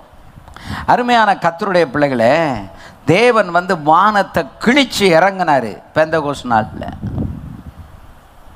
காற்றடிக்கிற முழக்கம் போல ஒரு சத்தம் உண்டாயிற்று. பூமியின் கீழ் இருக்கிற பல இடங்கள் இருக்கிறவர்கள் அந்த இடத்திலே கூடி வந்திருந்தார்கள். ஏன்னா அது பஸ்காவின் காலம். வந்த அத்தனை பேர் மேலேயும் ஆவியானவர் இறங்கிறார். 120 பேர் இருந்தாங்க. நிறைய பேர் பார்த்துக்கிட்டு இருந்தாங்க. ஆனால் அந்த வேடிக்கை பார்த்தவங்க இவங்க இங்கே என்ன நடக்குன்னு பார்த்துக்கிட்டே இருக்காங்க. 120 பேர் மேலே ஒன்று போல அபிஷேகம் இறங்கிச்சு. ஏன் தெரியுமா? அதுக்கு தான் அந்த 50 நாள் அவங்க வெயிட் பண்ணாங்க, அந்த ஒருமனப்படுறதுக்கு. இன்றைக்கும் சபையில் ஒருமனப்பட்டு நீங்கள் ஒரு காரியத்தை செய்தீங்கன்னா ஆண்டவர் அதில் உங்களுக்கு வெற்றியை கொடுப்பாரு. அல்லேலூயா. குடும்பத்தில் கணவனை மனைவி மதிக்கணும், மனைவியை கணவன் மதிக்கணும், அன்பு கூறணும், பிள்ளைகளும் மதிக்கணும். பெற்றோரை நீங்கள் ஒருமனப்பட்டு ஒரு காரியத்தை செய்தால் உங்கள் குடும்பம் முன்னேறி போய்கொண்டே இருக்கும். யாராலும் தடுக்க முடியாது. அல்லேலூயா. அதான் ஆவிக்குரிய குடும்பங்களிலே இருக்கிற தேவன் கொடுக்கிற வளர்ச்சி. ஒரு மனம் மிக முக்கியம். நான் என் சபையில் ஜனங்களும் நானும் ஒரு மனப்படாமல் ஒரு காரியத்தை செய்ய மாட்டேன். ஒரு முறை ஒரு ஐபிசி சர்ச்சில் இருந்து சிறுவலிபுத்தூர் பக்கம் சனி ஞாயிறு, வெள்ளி சனி ஞாயிறு 3 நாள் பிரசங்கத்துக்கு கூப்பிட்டாங்க. அப்போ என்னை அழைத்த போதகர் ஐயா ஒரு 3 நாள் கொடுத்து போங்களேன் அப்படின்னாரு. வெள்ளி சனி நான் போகிறேன், ஞாயிற்றுக்கிழமை நான் நைட்டில் போயிடுறேன், ஆனால் காலையில் நான் என் சபையில் இருக்கணும் அப்படின்னு. இந்த ஒரு தடவை நீங்கள் போயிடக்கூடாதான்னாங்க. எனக்கு போகிறதுக்கு லீடிங் இல்லை, அன்றைக்கி காலையில் நான் போக முடியாது. திரும்பி ஃபோன் பண்ணி சொன்னாங்க, அப்போ அவங்க வேறு ஆளை தாராளமாக பார்த்துக்கிட்டட்டும், நான் போக முடியாதுன்ட்டேன். நான் எங்கே மதுரையிலேருந்து காரில் வந்துக்கிட்டு இருக்கேன். ஞாயிற்றுக்கிழமை ஆராதனையில் ஏற்கனவே நான் ஜோம் பண்ணிகிட்டே இருக்கேன், ஒரு ஜெனரேட்டருக்கு ஃபண்டு ரைஸ் பண்ணணும். ஆராதனை நடத்திக்கிட்டே இருக்கேன். கர்த்தர் உள்ளத்தில் உணர்த்துறாரு, this the time to raise the fund for the generator. ஜெனரேட்டருக்கு ஃபண்ட் ரைஸ் பண்ணுற டைம் இது தான். ஒரு பேப்பர் எடுத்து எல்லோரும் கொடுத்தோம்.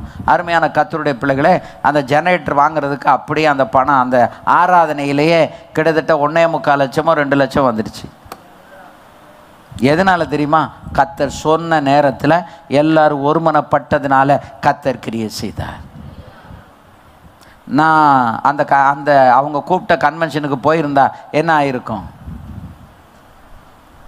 தேவ சித்தம் எதுவோ அதுதான் நம்ம வாழ்க்கையில் செய்யணும். ஊழியக்காரங்களுக்கு நான் சொல்கிறேன், எல்லா ஊழியத்தையும் நம்ம இழுத்து போட்டு செய்யக்கூடாது. நமக்கு என்ன உண்டோ அதை மட்டும் செய்யணும். ஏன்னா தேவ பிதாவின் சித்தம் செய்தவங்க மட்டும்தான் எங்கே போக முடியும்? பரலோக ராஜ்யத்துக்கு போக முடியும். ஆவலாகவும் ஆசைப்பட்டு நமக்கு முடியும்னு சொல்லி தெற்க வடக்க ஓட வேண்டாம்.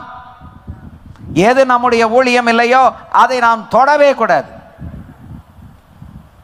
நான் ரட்சிக்கப்பட்ட காலத்திலிருந்து 75 ஊழியத்துக்கு வந்தேன். அந்த 75 அருமையான கர்த்தருடைய பிள்ளைகளே, எனக்கு கர்த்தர் சொல்லாத, எனக்கு கொடுக்காத எந்த ஒன்றையும் நான் செய்யவே மாட்டேன். அல்லேலூயா. நம்ம அழைப்பு என்ன? நம்ம ஊழியம் என்ன? நம்ம வாழ்க்கை என்ன? உங்களுக்கு நான் சொல்றேன், உங்க அழைப்பு என்ன? உங்களை தேவன் நடத்தி வந்த வழி என்ன? சிந்தியுங்கள். உனக்கு அடுக்காத விஷயத்துல போய் தலையிடாத. சிலர் உன்னை தலையிட வைப்பார்கள். தலையை கழட்டிட்டு ஓடனேன்னா உன் தலை தப்போம், இல்லைன்னா நீ மாட்டிக்கிடுவ. அல்லேலூயா. சிலர் என்கிட்ட சொல்லுவாங்க, இந்த ஊழியக்காரங்க இப்படி இருக்காங்க, நீங்கள் ஒரு ஆவிக்குரிய தலைவர் தானே, மூத்த ஒரு போதகர் தானே, நீங்கள் கூப்பிட்டு பேசக்கூடாதா? அது எனக்கு வேலை இல்லை.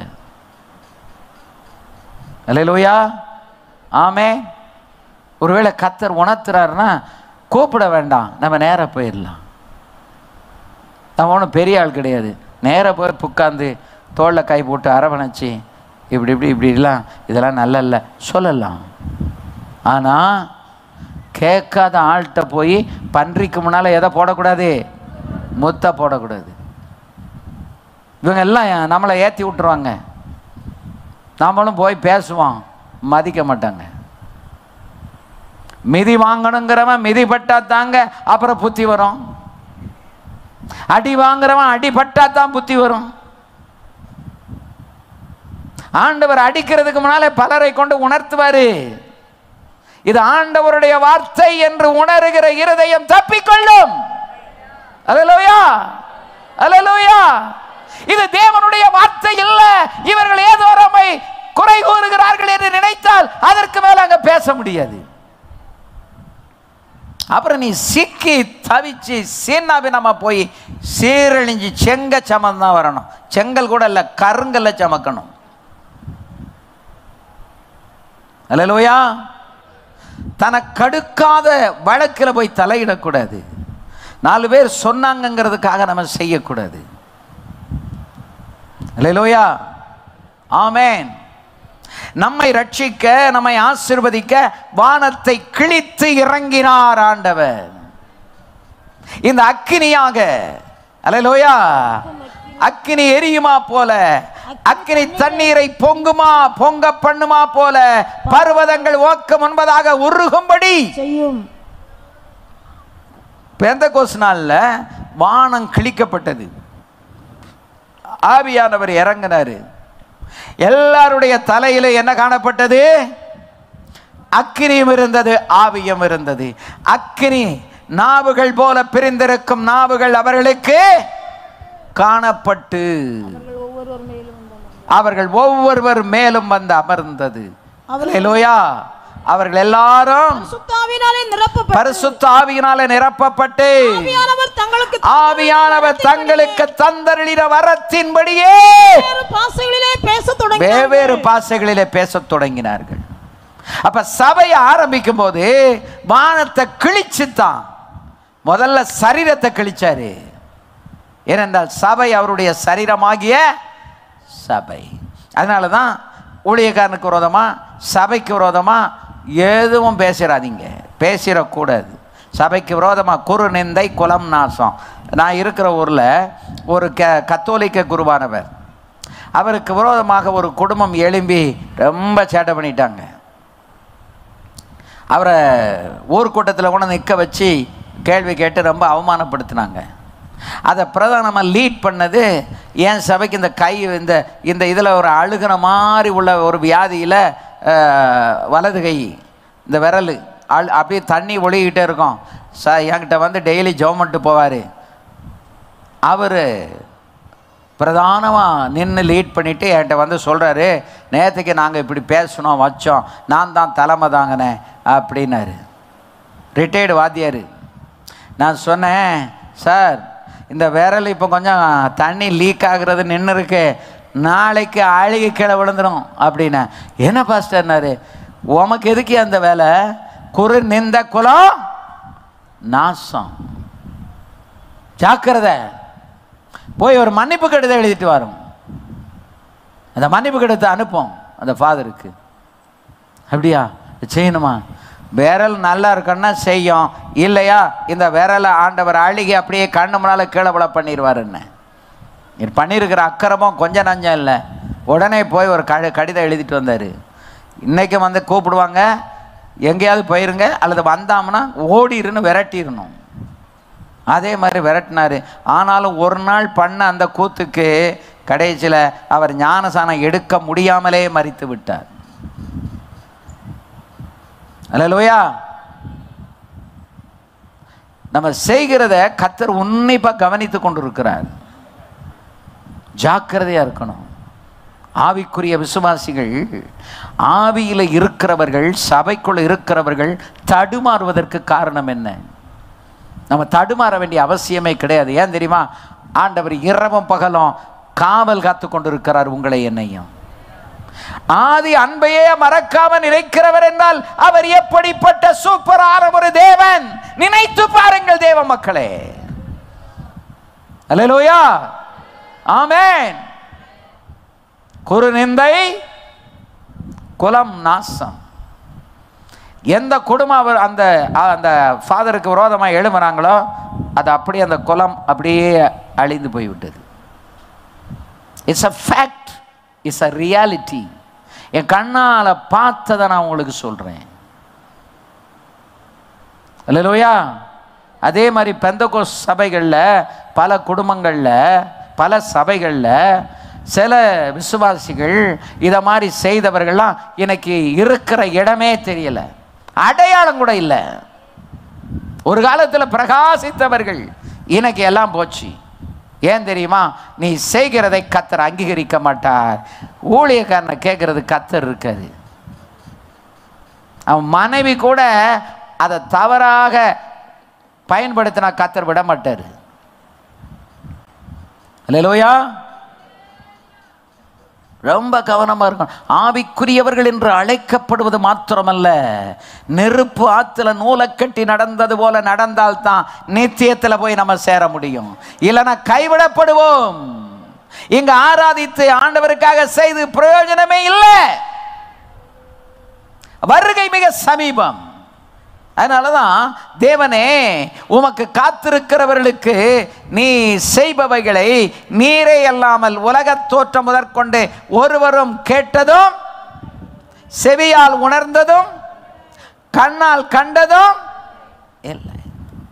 அவ்வளவு மகிமையான ஒரு ஸ்தலத்தையும் மகிமையான காரியங்களையும் உங்களுக்காக, எனக்காக, மீட்கப்பட்டவர்களுக்காக, தெரிந்து கொண்டவர்களுக்காக நம் அப்பன் இயேசு ஆயத்தம் பண்ணி கொண்டிருக்கிறார்.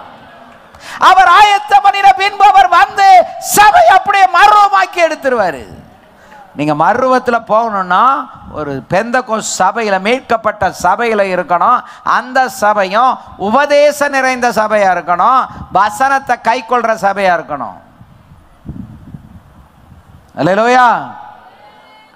மகிழ்ச்சியாய் நீதியை செய்கிறவர்களையும் உம்முடைய வழிகளில் உம்மை நினைக்கிறவர்களையும் நீர் சந்திக்கிறீர். அல்லேலூயா.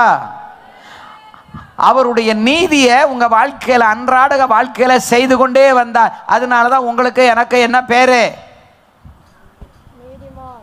சத்தமா சொல்லுங்க, எல்லாம் சொல்லுங்க எல்லாரும். நம்ம யாரு? நம்ம சுயநீதியில ரட்சிக்கப்படல, அவருடைய நீதியில நம்மை ரட்சித்தார். அதனாலதான் அவர் நம்ம பாவங்களை நீக்கி அவர் நம்மை நீதிமான்களாக்கி இருக்கிறார். அல்லேலூயா. ஆமென்.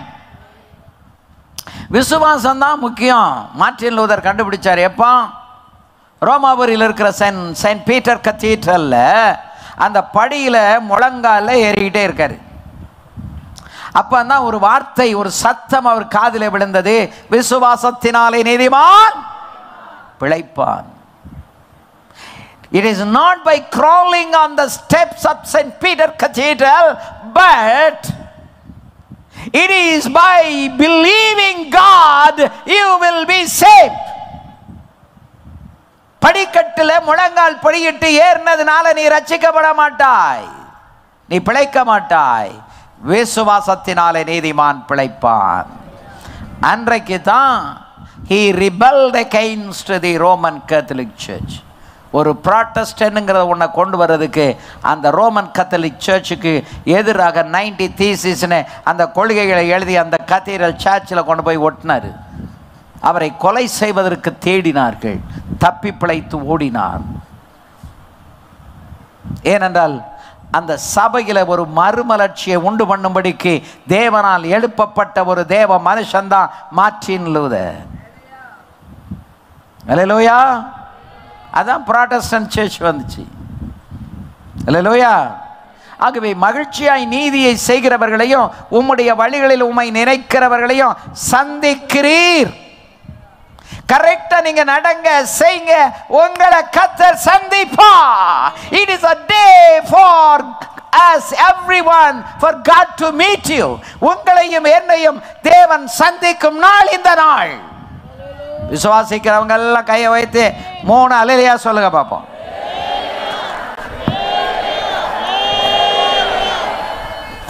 ஆமென். நாங்களோ அவைகளுக்கு விரோதமாக எப்பொழுதும் பாவம் செய்தபடியினாலே தேவரீர் கடுங்கோபம் கொண்டீர். இன்னமும் தப்பி இருக்கிறோம். சிலர் பண்ணின சேட்டை, சில பண்ணின அக்கிரமத்தில் இப்போ ஆண்டவர் கிருபையினால தப்ப பண்ணி இருக்கிறாரு.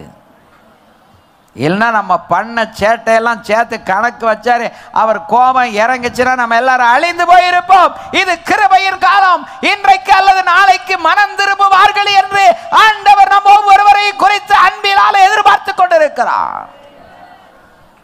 அல்லேலூயா. நம்ம தப்புனதுனால நம்ம செய்தது சரி என்று நியாயப்படுத்தாதிருங்கள். Do not justify because the Lord has not destroyed you. உங்களை அழிக்காததினால நான் செய்தது சரி என்று நியாயப்படுத்தாதீங்க. No justification. நீதிப்படுத்தாதீங்க.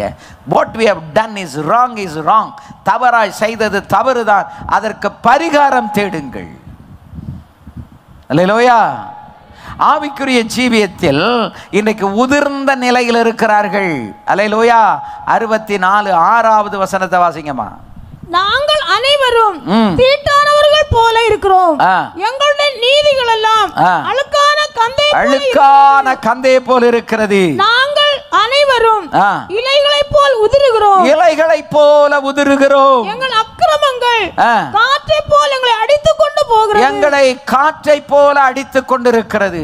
கர்த்தருடைய மக்களே, இந்த வசனம் நமக்கு பொருத்தம் இல்லைன்னு நீங்க நினைச்சீங்கன்னா தப்பு. அல்லேலூயா. பெந்தகோஸ்ல தேவ ஆவியானவருடைய அசைவும் அவருடைய நடத்துதலும் மட்டும்தான் இருக்கணும்.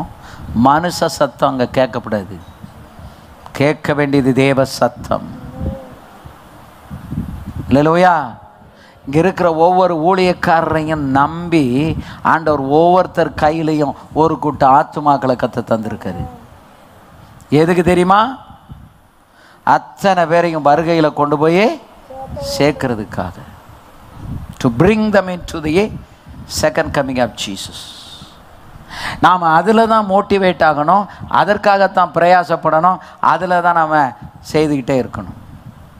வேற இந்த உலகத்தில் நமக்கு வேற ஒரு காரியம் நமக்கு முக்கியம் இல்லை. வருகையில் எப்படியாவது போயிடணும். மரித்தால், ஒருவேளை வருகைக்கு முன்னால மரித்தாலும் பரிசுத்த பாட்டியா பரிசுத்தவானா மரிக்கணும். அல்லேலூயா. மரித்தாலும் பரிசுத்தவானா மரிக்கணும், பரிசுத்த பாட்டியா மரிக்கணும். உயிரோடு இருந்தாலும் பரிசுத்தமாக அவர் நம்மை எடுத்துக்கொள்வதற்கு தகுதியுள்ளவர்களாக நாம் இருக்க வேண்டும். அல்லேலூயா. அப்படி விசுவாசிகளை தகுதிப்படுத்துவதுதான் உங்களுக்கு எனக்கும் கத்த தந்திருக்கிற வேலை. அல்லேலூயா. ஆமென். அதை சொன்னபடி கேட்கல, வருகைக்கு ஆயத்தமாகிறதுக்கு ரெடியா இல்லைன்னா அப்படி ஒரு தள்ளி விட்டுட்டு போயிட்டே இருங்க. அல்லேலூயா. ஆமென். தவறு பண்ணிட்டு குளறுபடி பண்ணிட்டு நான் செய்து சரிதான் என்று நியாயப்படுத்தினால் உனக்குள்ளே ஆவியானவர் இல்லை என்ற அர்த்தம். ஒரு சின்ன மிஸ்டேக் பண்ணா கூட இருதயம் யாருக்கு குத்துதோ அவங்க தாங்க ஆவிக்குள்ள இருக்கிறாங்கன்னு அர்த்தம். அல்லேலூயா. சண்டை போட்டுக்கிட்டு வாக்குவாதம் பண்ணிக்கிட்டு தர்க்கம் பண்ணிக்கிட்டு அங்கங்க போய் புரணி பேசிக்கிட்டு நெவர் டூ தட். ரோமர் 1:29 வரைக்கும் வாசித்து பாருங்க. அதை செய்கிற யாரும் தேவராஜ்யத்தில் பிரவேசிப்பதில்லை. கிட்டத்தட்ட 20-25 காரியங்க மென்ஷன் பண்ணியிருக்கு. ஆவிக்குரிய ஜீவியத்தில் சிலர் உதிர்ந்து போகிறது காரணம் என்ன? இலை காய்ந்து போனால் மரத்திலிருந்து அது விழுந்து விடும். நம்ம ஊர்களில் அந்த இலை உதிர்காரம் ரொம்ப பார்க்க முடியாது. ஆனால் மேலை நாடுகளில் நான் பார்த்துருக்குறேன். இலையுதிர் காலத்தில் பார்த்தீங்கன்னா வெறும் மாறு மட்டி தான், அந்த கிளைகள் மட்டும்தான், ஒரு இலை இருக்காது, அப்படி இருக்கும். அந்த விண்டர் சீசனில் அது முடியும் போது தான் திரும்ப வந்து அது முளைக்க ஆரம்பிக்கும். அதுபோல் ஆவிக்குரிய வாழ்க்கையில் இருக்கிற நாம் ஒரு நாளும் உதிர்ந்த நிலைமைக்கு போயிடக்கூடாது. உதிர்ந்த நிலைமைக்கு எப்போ போவோம்னா காய்ந்து போனால் உதிர்ந்து விடுவோம். That's very simple. When it is dried up, leaves will fall. அது கீழே காஞ்சிட்டுனா விழுந்து தான் ஆகணும். நான் ஒரு நாள் சிங்கப்பூரில் ஒருத்தரோட நைட்டு விடிய உட்காந்து ஜன்னல் ஓரத்தில் பேசிக்கிட்டே இருந்தேன். அப்போ பேசிகிட்டே இருக்கும்போது நான் அந்த வீட்டுக்கு பக்கத்தில் இருக்கக்கூடிய ஒரு மரத்தை கவனிச்சுக்கிட்டே இருந்தேன். ஒரு இலை கூட கீழே விழலையே, இது என்ன? இந்த ராத்திரியில் கொஞ்சம் காற்றடிக்குது, காஞ்ச இலையாவது கீழே விழும் அப்படின்னு விடிய உட்காந்து 5 மணி வரைக்கும் உட்காந்து ஒரு மேட்ரு பேசிக்கிட்டு இருந்தோம். நான் ஜன்னல் வழி அப்படி பார்த்துக்கிட்டே இருக்கிறேன், ஒரு இலை கூட கீழே விழலை. காலையில் அந்த பாஸ்டர்கிட்ட கேட்டேன், பாஸ்டர் இந்த இலைகள் ஒன்றுமே உதிர்ந்து போகவில்லையே, காரணம்? பாஸ்டர் அது உதிராதபடிக்கு ஒரு இன்ஜெக்ஷன் போடுவாங்கன்னாரு. எதில் சொல்லுங்க? எதுலமா? மரத்தில். அது மாதிரி ஆவிக்குரிய இன்ஜெக்ஷன் போட்டா நீயும் நானும் காய்ந்து போக மாட்டோம். நாம உதிர்ந்து இலையை போல உதிர்ந்து போக மாட்டோம். அந்த இன்ஜெக்ஷன் தான் பரிசுத்த ஆவியானவர். அவர் நம்மில் இறங்கும் பொழுது நம்மை எப்பவும் செழிப்பாகவே வைத்திருப்பார். அல்லேலூயா. ஆமென். கனிகளும் வரங்களும் பரிசுத்தமும் உதிர்ந்து திவ்ய சுவாபங்களும் அநேக பரிசுத்தவான்களுக்குள்ள இருந்து உதிர்கிறதை இன்னைக்கு நம்ம பார்க்கிறோம். கனி நிறைந்த ஒரு காலத்தில் இருந்தார்கள், கனி போயிடுச்சு. வரங்கள் போயிடுச்சு, பரிசுத்தம் உதிர்ந்து விட்டது, திவ்ய சுவாபம் உதிர்ந்து போச்சு. அநேக பரிசுத்தவான்கள், அல்லேலூயா, அநேக விசுவாசிகளுக்குள்ள ஊழியர்களுக்குள்ள இதெல்லாம் வந்து காய்ந்து அப்படியே உதிர்ந்து போய்விட்டது. ஆமென். நாங்கள் அனைவரும் தீட்டானவர்கள் போல இருக்கிறோம். எங்களுடைய நீதிகள் எல்லாம் கந்தை போல இருக்கிறது. நாங்கள் அனைவரும் இலைகளை போல உதிருகிறோம். எங்கள் அக்கிரமங்கள் காற்றை போல் எங்களை அடித்து கொண்டு போகிறது. சில குடும்பங்கள்ல அலக்களிப்பு. நான் சொல்றது, I am speaking about the spiritual families. ஆவிக்குரிய குடும்பங்களை குறித்து நான் பேசிக் கொண்டிருக்கிறேன். ஸ்பிரிச்சுவல் மினிஸ்டர்ஸ் ஆஃப் காட், தேவனுடைய ஊழியக்காரர்கள், ஆவிக்குரியவர்கள். I am not talking about the other areas. ஆவிக்குள்ள அல்லாத மற்ற ஏரியாவை நான் டச் பண்ணல. Because I am entitled and I am authorised to speak about the spiritual realm. ஆவிக்குரிய உலகத்தில் பேசுவதற்குத்தான் என்னை கர்த்தர் அபிஷேகம் பண்ணி இருக்கிறார். I am concerned about the spiritual realm. ஆவிக்குரிய உலகத்திலே இருக்கிற மக்களுக்கு நல்ல வார்த்தைகளை சொல்லி அவர்களை குறைகளை உணர்த்தி கட்டி உருவாக்கி வருகைக்கு ஆயத்தப்படுத்துவது தான் என்னுடைய வேலை. அல்லேலூயா. தவறு செய்தவர்கள் இருந்தாலும் ஒளி அப்படி நியாயம் தீர்க்கிறது நம்முடைய வேலை அல்ல. அந்த நியாய தீர்ப்பை செய்கிறவர் கர்த்தர். பிதா அந்த வேலையை குமாரனுடைய கரத்தில் ஒப்பு கொடுத்திருக்கிறார். பிகாஸ் குமாரன் தான் சிலுவையில் போய் நமக்காக ரத்தம் சிந்தினவர். அல்லேலூயா. ஆகவே இன்றைக்கு மீகா 3:4 வசனத்தை வாசித்தா, அப்பொழுது அவர்கள் கர்த்தரை நோக்கி கூப்பிடுவார்கள், ஆனாலும் அவர்கள் தங்கள் கிரியைகளில் பொல்லாதவர்களானபடியினால் அவர் அவர்களுக்கு மறு உத்தரவு கொடாமல் தமது முகத்தை அக்காலத்திலே அவர்களுக்கு மறைத்துக் கொள்வார். நம்ம கூப்பிடும் போது அவர் அக்காலத்திலே தன்னுடைய முகத்தை அவர் மறைத்துக் கொள்வாராம். தேவன் தம்முடைய முகத்தை மறைத்தால் திருச்சபை சீர்கெட்டு போகும். திருச்சபையிலே தேவன் பார்க்க விரும்புவது என்ன? இது ஒரு ஆர்டினேஷன் கொஸ்டின். ஆர்டினேஷன் கொடுக்கிறதுக்கு முன்னால இந்த கேள்வியை கேட்போம். திருச்சபையிலே இயேசு பார்க்க விரும்புவது என்ன? அல்லேலூயா. அவர் என்ன பார்க்க விரும்புறாரு? தன் இன்னொரு விதமா கேட்டா, தன் மணவாட்டியிலே மணவாளன் பார்க்க விரும்புவது என்ன? அல்லேலூயா. இன்னும் சிம்பிளிஃபை பண்ணி நாட்டு நடப்புல ஒரு கேள்வி கேட்டா, மனைவியில புருஷன் என்ன பார்க்க விரும்புவான்? இந்த 3 விதத்தில் உள்ள கேள்விக்கு ஒரே பதில் தான், தன் முகத்தை பார்க்க விரும்புவான். இயேசு திருச்சபையில் வேற எதையும் பார்க்க விரும்ப மாட்டாரு, தன் முகத்தை பார்க்க விரும்புவான். நிறைய பேருக்கு புரியலன்னு நினைக்கிறேன். அல்லேலூயா. சபையில் ஆண்டவர் எதை பார்க்க விரும்புகிறாரு? தன்னுடைய முகத்தை, அந்த முக சாயல். இந்த கன்வென்ஷன் ஆண்டவர் எதை பார்க்க விரும்புகிறாரு? அவருடைய முகத்தை இங்கே பார்க்க விரும்புகிறார். யாருக்குள்ள? நம்ம கூடி வந்திருக்கிற நம்ம எல்லாருக்குள்ளையும். அல்லேலூயா. கன்வென்ஷன் செய்தி முடிஞ்ச உடனே அங்கங்கே போய் உட்கார்ந்து பேசிக்கிட்டு இருக்கும்போது குறைகளை பேசாதீங்க. அந்த வசதி சரியில்லை, இது சரியில்லை, அப்படி இப்படின்னு எதையும் பேசாதீங்க. என்ன வசதி இருக்கிறதோ அதற்குள் திருப்திப்பட்டுக் கொள்வதற்குரிய ஆவியின் நிறைவை பெற்றுக்கொள்ள வேண்டும். இது மாதிரி லேவியர் முகாம் 4000 5000 ஊழியக்காரங்க வருவாங்க. அவ்வளோ நின்று ஆர்கனைஸ் பண்ணி எல்லாம் இது பண்ணி மிஷனரிகள் எல்லாம் வந்து அவங்களுக்கெல்லாம் டிரான்ஸ்லேட் பண்ணி ராத்திரி போய் 12 மணி ஆகும் உட்காந்து சாப்பாடு கொடுத்துட்டு ஒரு 12:30 மணி 1 மணிக்கு நான் பந்தலில் வந்து கார் அப்படி வெளியே விட்டுட்டு அந்த மேடையில் தனியாக அப்படி படுத்து கிடப்பேன். யார் வேண்டாலும் என்னைய வந்து எழுப்பிடலாம், எந்த காரியமானாலும். கிட்டத்தட்ட 2 வாரத்துக்கு நான் வீட்டுக்கே போக மாட்டேன். வீட்டில் போய் கட்டிலையும் படுக்க மாட்டேன், மெத்தையிலையும் படுக்க மாட்டேன்.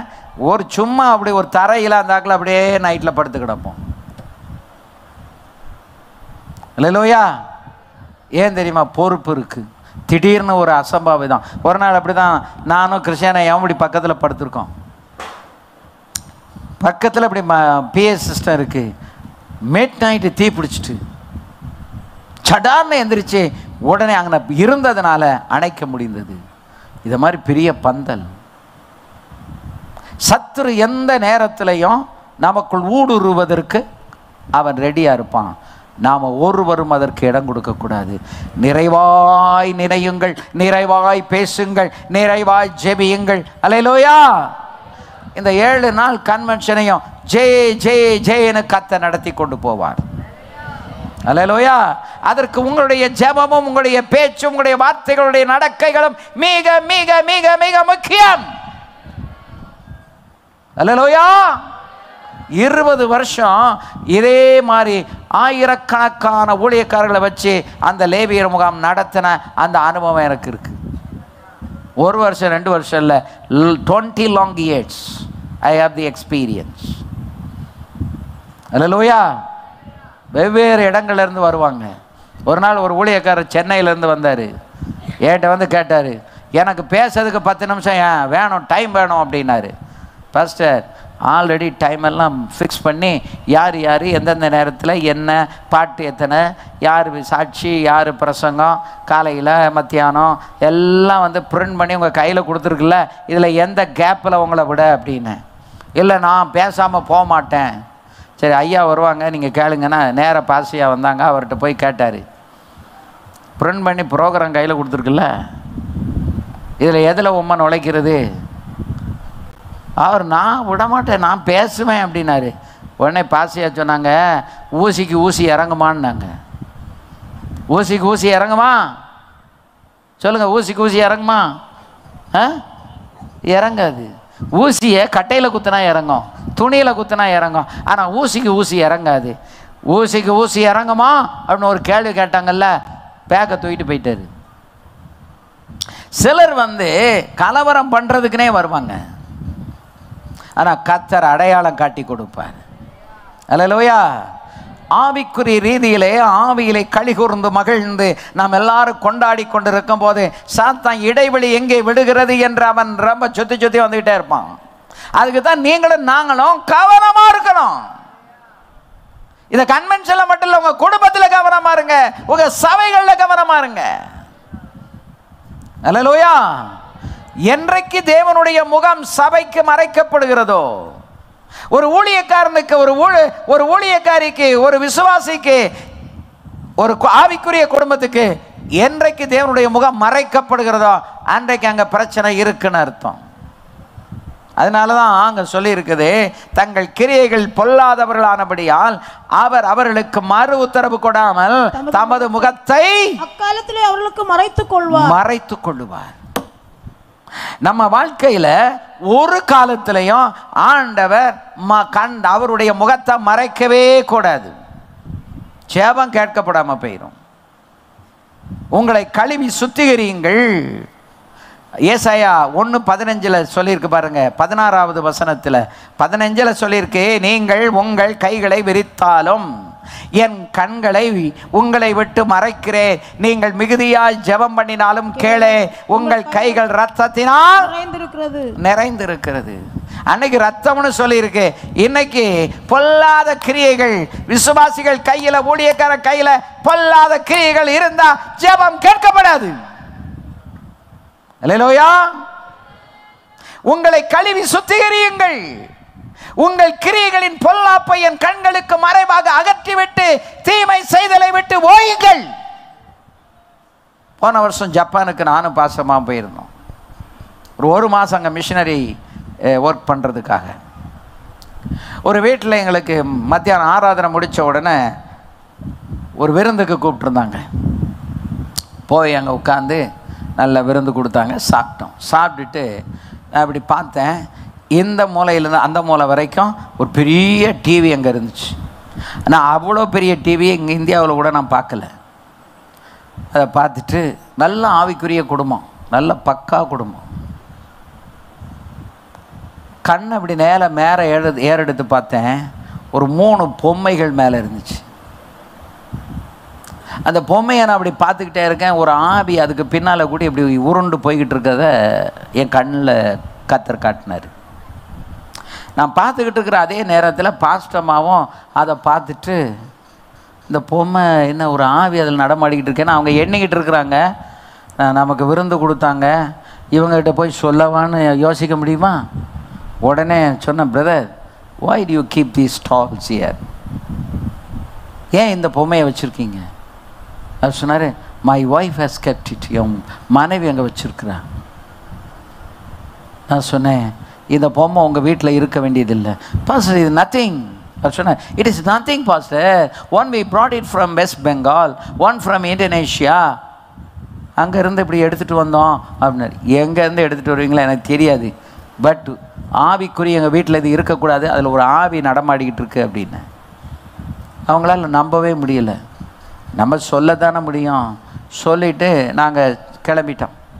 அப்புறம் எங்கள் கூடவே வந்து எங்கள் காருக்கு வந்து ஃபுல்லாக பெட்ரோல் போட்டுட்டு, பாஸ்டம்மாவே எங்கெங்கே ஜப்பானில் கூப்பிட்டு போகணுமோ கூப்பிட்டு போங்க அப்படின்னு எங்களை பெட்ரோல் பங்கில் வழி அனுப்பிட்டு வீட்டுக்கு போயிட்டார். வீட்டுக்கு போன உடனே அவர் மனைவியை பார்த்து, இது வரைக்கும் ஒரு ஊழியக்காரங்க கூட இதை சுட்டி காண்பிக்கலை. எத்தனை பேர் இங்கே வந்து சாப்பிட்டுட்டு போயிருக்காங்க, இதை காட்டலை. இந்தியாவில் வந்து இந்த பாஸ்டர் அவர் வந்து இதை சொல்லிட்டு போகிறாரு. பாஸ்டம்மாவும் ஆமாம் நானும் பார்த்தேன்னு சொல்கிறாங்க, அப்போ இதில் ஏதோ இருக்குது அப்படின்னு சொன்ன உடனே, அப்படியா அப்படின்னு ஒரு சேரை தூக்கி போட்டு அந்த 3 பொம்மை எடுத்து நேராக கொண்டு போய் குப்பையில் போட்டு வந்துட்டாங்க. குப்பையில் போட்டுட்டு வந்து உட்காடுறாங்க. செல் அடிக்குது, ஒரு மெசேஜ் வருது. என்னென்னா, கிட்டத்தட்ட ஒரு 4-5 மாதமாக ஒரு வேலைக்கு இன்டர்வியூ அட்டன் பண்ணிக்கிட்டே இருக்காங்க, ஆனால் வேலை கிடைக்கல, தடுதலையாகவே இருக்குது. நீங்கள் நல்ல இன்டர்வியூ அட்டன் பண்ணீங்க, உங்களை அப்ரிஷியேட் பண்ணுறோம், ரொம்ப நல்லா இருக்குது எல்லாம் சொல்கிறாங்க. அதே நேரத்தில் அப்பாயின்மெண்ட் ஆர்டர் கொடுக்க மாட்டேங்காங்க. இவங்க போய் அதை போட்டுட்டு இங்கே வந்தாங்கல்ல, வந்து சோபாவில் உட்காரும்போது செல் அடிக்குது, யூ ஆர் அப்பாயிண்டட்னு அப்பாயின்மெண்ட் ஆர்டர் வந்துருச்சு. அல்லேலூயா, ஆமென். உடனே அவங்க எங்களுக்கு ஃபோன் பண்ணிட்டாங்க, what a great thing God has done. 4 மாதமா இப்படி நாங்கள் அல்லோலப்பட்டுக்கிட்டு இருக்கிறோம். இந்த பொம்மையை தூக்கி கொண்டு போய் குப்பையில் போட்ட உடனே ஆண்டவர் எங்கள் ஜெபத்துக்கு பதில் கொடுத்து விட்டார். அல்லேலூயா. என் செல்ல மெசேஜ் இருக்கு. அல்லேலூயா, ஆமென். உங்களை கழுவி சுத்திகரியுங்கள். போன வாரம் டெல்லியில் இருந்தோம். அது என்னுடைய அக்கா மகள் வீடு. நார்வே எம்பசியில் அவர் வேலை பார்க்குறாரு. பல முறை போயிருக்கிறோம், தங்கியிருக்கிறோம், எல்லாம் பார்த்துருக்குறேன். ஆனால் இந்த முறை அங்கே பார்க்கும்போது யானை, வெண்கலத்தில் 2 யானை.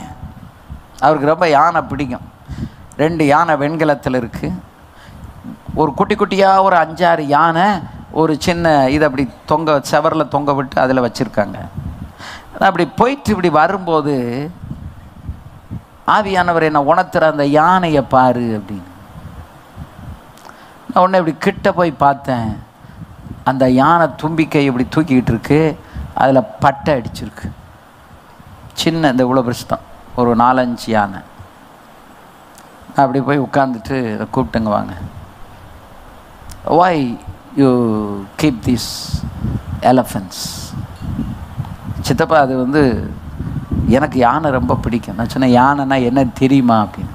தெரியாது. சொப்பனத்தில் யானையும் எருவ மாட்டையும் கண்டா இந்த 2மே எதுக்கு ஒப்பனை? சாத்தானுக்கு. இதில் இப்படி வச்சுருக்கீங்களா, அதில் என்ன இருக்குன்னு போய் பாருங்கன்னொன்னா அதுக்கப்புறம் தான் போய் பார்க்குறாங்க. ஆமாம், அதில் பட்டை அடிச்சிருக்கு. நான் என் ரூமுக்குள்ளே போயிட்டு திரும்பி வந்து பார்க்குறதுக்குள்ளே அதை காணும். இதை குப்பையில் போட்டாங்க. அந்த வெங்கலத்தில் உள்ளதை வீட்டுக்கு வெளியே கொண்டு வச்சுட்டாங்க. ஆனால் ஒவ்வொன்றுமே 3000 ரூபா, 2 6000 ரூபா. உடனே என்கிட்ட வந்து சொன்னாங்க, நான் உடனே இது எல்லாத்தையும் அகற்றிட்டேன், எனக்கு தெரியாது, தெரியாமல் நான் வச்சுருந்தேன். அருமையாக கர்த்தருடைய பிள்ளைகளே, ஆவிக்குரியவர்கள் தெரியாமலே சில காரியங்களை நாம் செய்து கொண்டிருக்கிறோம். அறியாமலும் தெரியாமலும் செய்யும்போது கர்த்தர் நம்மை உணர்த்துகிறார் பாருங்க. அப்போ கழுவி சுத்திகரிக்கணும். அப்போ தான் நம்முடைய ரட்சிப்பு துலங்கும். ஆவியானவர் கிரியை செய்வார், வல்லமை இறங்கும், மறு உத்தரவு உண்டாகும். அல்லேலூயா. Pastor, ஒரு 5 minutes, Pastor, 5 minutes. இன்னும் ஒரே ஒரு பாயிண்ட் நான் சொல்லியிருந்தேன். ஏசாயா 64:7 வாசிங்க. 64:7. உமது நாமத்தை நோக்கி கூப்பிடுகிறவனும் உம்மை பற்றி கொள்ளும்படிக்கு இல்லை இல்லை. தேவரீர் உம்முடைய முகத்தை எங்களை விட்டு மறைத்து எங்கள் அக்கிரமங்களின் நிமித்தம் எங்களை கரைய பண்ணுகிறீர். நம்ம தவறுகள், அறிந்து அறியாமலும் செய்கிற தவறுகள், குறைகள் எல்லாம் நம்மளை என்ன செய்யுமா? சத்தமா சொல்லுங்க, கரைய பண்ணும். நம்ம கரைந்து கொண்டிருக்க கூடாது, கட்டப்பட்டு கொண்டிருக்க வேண்டும், துலங்கிக் கொண்டிருக்க வேண்டும், உருவாக்கப்பட்டு கொண்டிருக்க வேண்டும். அல்லேலூயா. ஆவிக்குரியவர்கள், ஆவிக்குரிய திருச்சபை, ஆவிக்குரிய குடும்பங்கள் ஒரு நாளும் கரையக்கூடாது. கரைந்தா மெல்டிங் ஆவி அப்படி போறது இல்ல, மெல்ட் ஆகக்கூடாது, கரையக்கூடாது. அல்லேலூயா. ஊழியம் கரையக்கூடாது, குடும்பங்கள் கரையக்கூடாது. என் தெய்வீக மக்களே, உங்களுக்கு கர்த்தருடைய ஆவியானவர் சொல்லுகிறார், ஏன் நீ கரைந்து கொண்டிருக்கிறாய் என்பதை இந்த கன்வென்ஷன்ல கர்த்தர் உணர்த்துகிறார். ஆமென். கரையக்கூடாதுங்க. கரைந்து கரைந்து கரைந்து ஒரு நாள் அடையாளம் இல்லாமல் போய்விடும். never do that, never melt. உருகி இல்லாம போயிடக்கூடாது. நாம உருவாக்கப்பட்டு கொண்டிருக்க வேண்டும். அல்லேலூயா. எப்படி இருக்கணும்? நீங்கள் மனம் பொருந்தி செவி கொடுத்தால் தேசத்தின் நன்மையை 19ஆம் வசனம். ஆகவே நாம கரைந்து போகக்கூடாது. அல்லேலூயா.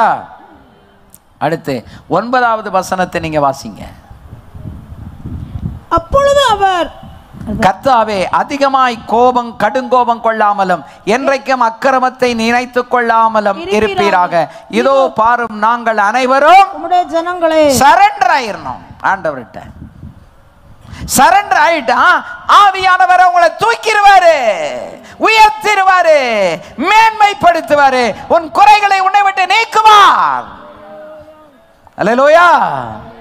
10வது வசனத்துல சொல்லி இருக்கு பாருங்க, பரிசுத்த பட்டணங்கள், உமது பரிசுத்த பட்டணங்கள் வனாந்தரமாயின, சீயோன் வனாந்தரமாயிற்று, எருசலேம் பாழாயிற்று. அல்லேலூயா. பரிசுத்த பட்டணம் என்பது எது தெரியுமா? நீங்கள் நானும் இருந்து ஆராதிக்கிற திருச்சபை தான் நமக்கு பட்டணம். அதுதான் நம்முடைய அரணான பட்டணம். சபைக்குள்ள இருக்கிற குடும்பங்களை கரைய பண்ண விட மாட்டார். அந்த குடும்பங்களை கர்த்தர் கட்டி எழுப்புவார், உன்னை உயர்த்துவார், மேன்மைப்படுத்துவார். அல்லேலூயா. அந்த பரிசுத்த பட்டணமாகிய சபை உனக்கு வனாந்தரமாயிராது. உனக்கு வேண்டிய ஆகாரம் அங்கே கிடைக்கும். ஒரு ஆவிக்குரிய ஆகாரம், ஆவிக்குரிய பலன் உனக்கு அங்கே கிடைக்கும். எங்கள் பிதாக்கள் உம்மை துதித்த பரிசுத்தமும் மகிமையும் ஆன எங்களுடைய ஆலயம் அக்கினிக்கு இரையாகி இன்பமான எங்களுடைய ஸ்தானங்கள் எல்லாம் பாழாயின. ஒரு நாளும் பாழா போயிடக்கூடாது. கர்த்தாவே, இவைகள் இப்படி இருந்தும் அடக்கி கொண்டிருப்பீரோ? மௌனமாய் இருந்து அதிகமாய் எங்களை சிறுமைப்படுத்துவீரோ? இன்னைக்கு இஸ்ரவேல் தேசத்துல பாருங்க, யுத்தம் தொடர்ந்து நடந்து கொண்டு வருகிறது. காட்டுத்தீ பரவி கொண்டிருக்கிறது. இஸ்ரவேலருக்கு இஸ்ரவேலருக்கு நெருக்கத்தின் மேல நெருக்கம். அதனால தோக்க மாட்டாங்க. கர்த்தர் அவங்களோட இருக்கிறதுனால நெருக்கி கசக்கி பிழிஞ்சு ஜெயிக்க வச்சிருவாரு. அது ஒரு பக்கம் இருக்கட்டும். பட் அவர்கள் தான் உங்களுக்கு எனக்கும் இயேசுவின் வருகைக்குரிய அடையாளமாக கர்த்தர் கொடுத்திருக்கிறார். அல்லேலூயா. சோ பரிசுத்த பட்டணங்களாகிய இந்த அநேக சபைகளிலே ஆவிக்குரிய வறட்சி இன்றைக்கு நிலவுகிறது. அந்த ஆவிக்குரிய வளர்ச்சி என்னன்னா, வசனம் இல்லை. கர்த்தருடைய வார்த்தை எரேமியாவுக்கு உண்டாகி, நீ எருசலேமின் காதுகள் கேட்க நீ போய் சொல் என்று ஆண்டவர் சொன்னாரு. அது மேல இன்னைக்கு அநேக சபைகள்ல கர்த்தருடைய வார்த்தை இல்லை. There's no word of God. அது மட்டும் இல்லைங்க, வசன வறட்சி. ஆனா ஆரவாரம் இருக்கிறது, கும்மாளம் இருக்கிறது, இசை இருக்கிறது, பாடல் இருக்கிறது, துதி இருக்கிறது. ஆனால் துதிக்கையில் அந்த துதிக்கு நடுவில் யார் அசைவாடலை? ஆவியானவர் அசைவாடலை. ஆவியானவர் இறங்கி வந்தா உணர்த்தப்படுதல் இருக்கும். துதித்து கொண்டிருக்கும் போதே கண்ணில் கண்ணீர் வடியும், நன்றி உள்ள உள்ளம் இருக்கும், தாழ்மை இருக்கும். ஆண்டவர் அப்படியே நம்ம துதித்து கொண்டு கண்ணீர் வடித்து கொண்டு நன்றி உள்ளவர்களாக நம்ம ஆராதித்து கொண்டிருப்போம். இன்றைக்கு அது இல்லை. ஆட்டமும் பாட்டமும் குதியும் டான்ஸும் தான் இருக்கு. இதுக்கு இடையில விசில் சத்தம் வேற. விசில் அடிச்சாங்க குஞ்சுகளை மாதிரி ஒரு பக்கம் விசில் சத்தம் கேட்குது. அல்லேலூயா. பரிசுத்த குலைச்சல். 2 பொண்டாட்டிக்காரன் வந்து உள்ள உட்கார்ந்துக்கிட்டு இருக்கான். 2 மனைவி, 2 மனைவிக்கும் உள்ள பிள்ளைகள். இன்னைக்கு சென்னையில் 2 பொண்டாட்டிக்காரர்கள் அந்த சபையை நடத்திக்கிட்டு இருக்காங்க. இந்த கணக்கை எங்க கொண்டு எழுதுவீங்க? அல்லேலூயா. ஆமென். வேசித்தனமும் விபச்சாரமும் மிஞ்சி மிஞ்சி போய்கொண்டு இருக்கிறது. ஏன்? ஆவிக்குரிய வறட்சி. வசனம் இல்லை, ஆவி இல்லை. இந்த 2 இல்லைனாலே வறட்சி வந்துடும். ரட்சிப்பு மங்கி மங்கி மங்கி மங்கி போகிறது. ஆனால் தேவனுடைய பிரசனம் இல்லை, ஆவியானுடைய அசைவம் இல்லை, இடி முழக்கம் போன்ற சத்தமும் இல்லை. அல்லேலூயா. அப்போஸ்தலர் நடபடிகளில் எந்த நேரத்தில் அவங்க கூடினாலும் அங்கே இடி முழக்கம் போன்ற ஒரு சத்தம் கேட்டது. அவர்கள் எல்லாரும் பரிசுத்த ஆவியில் நிரப்பப்பட்டார்கள். கர்த்தரை அவர்கள் துதித்தார்கள். அல்லேலூயா. ஆமென்.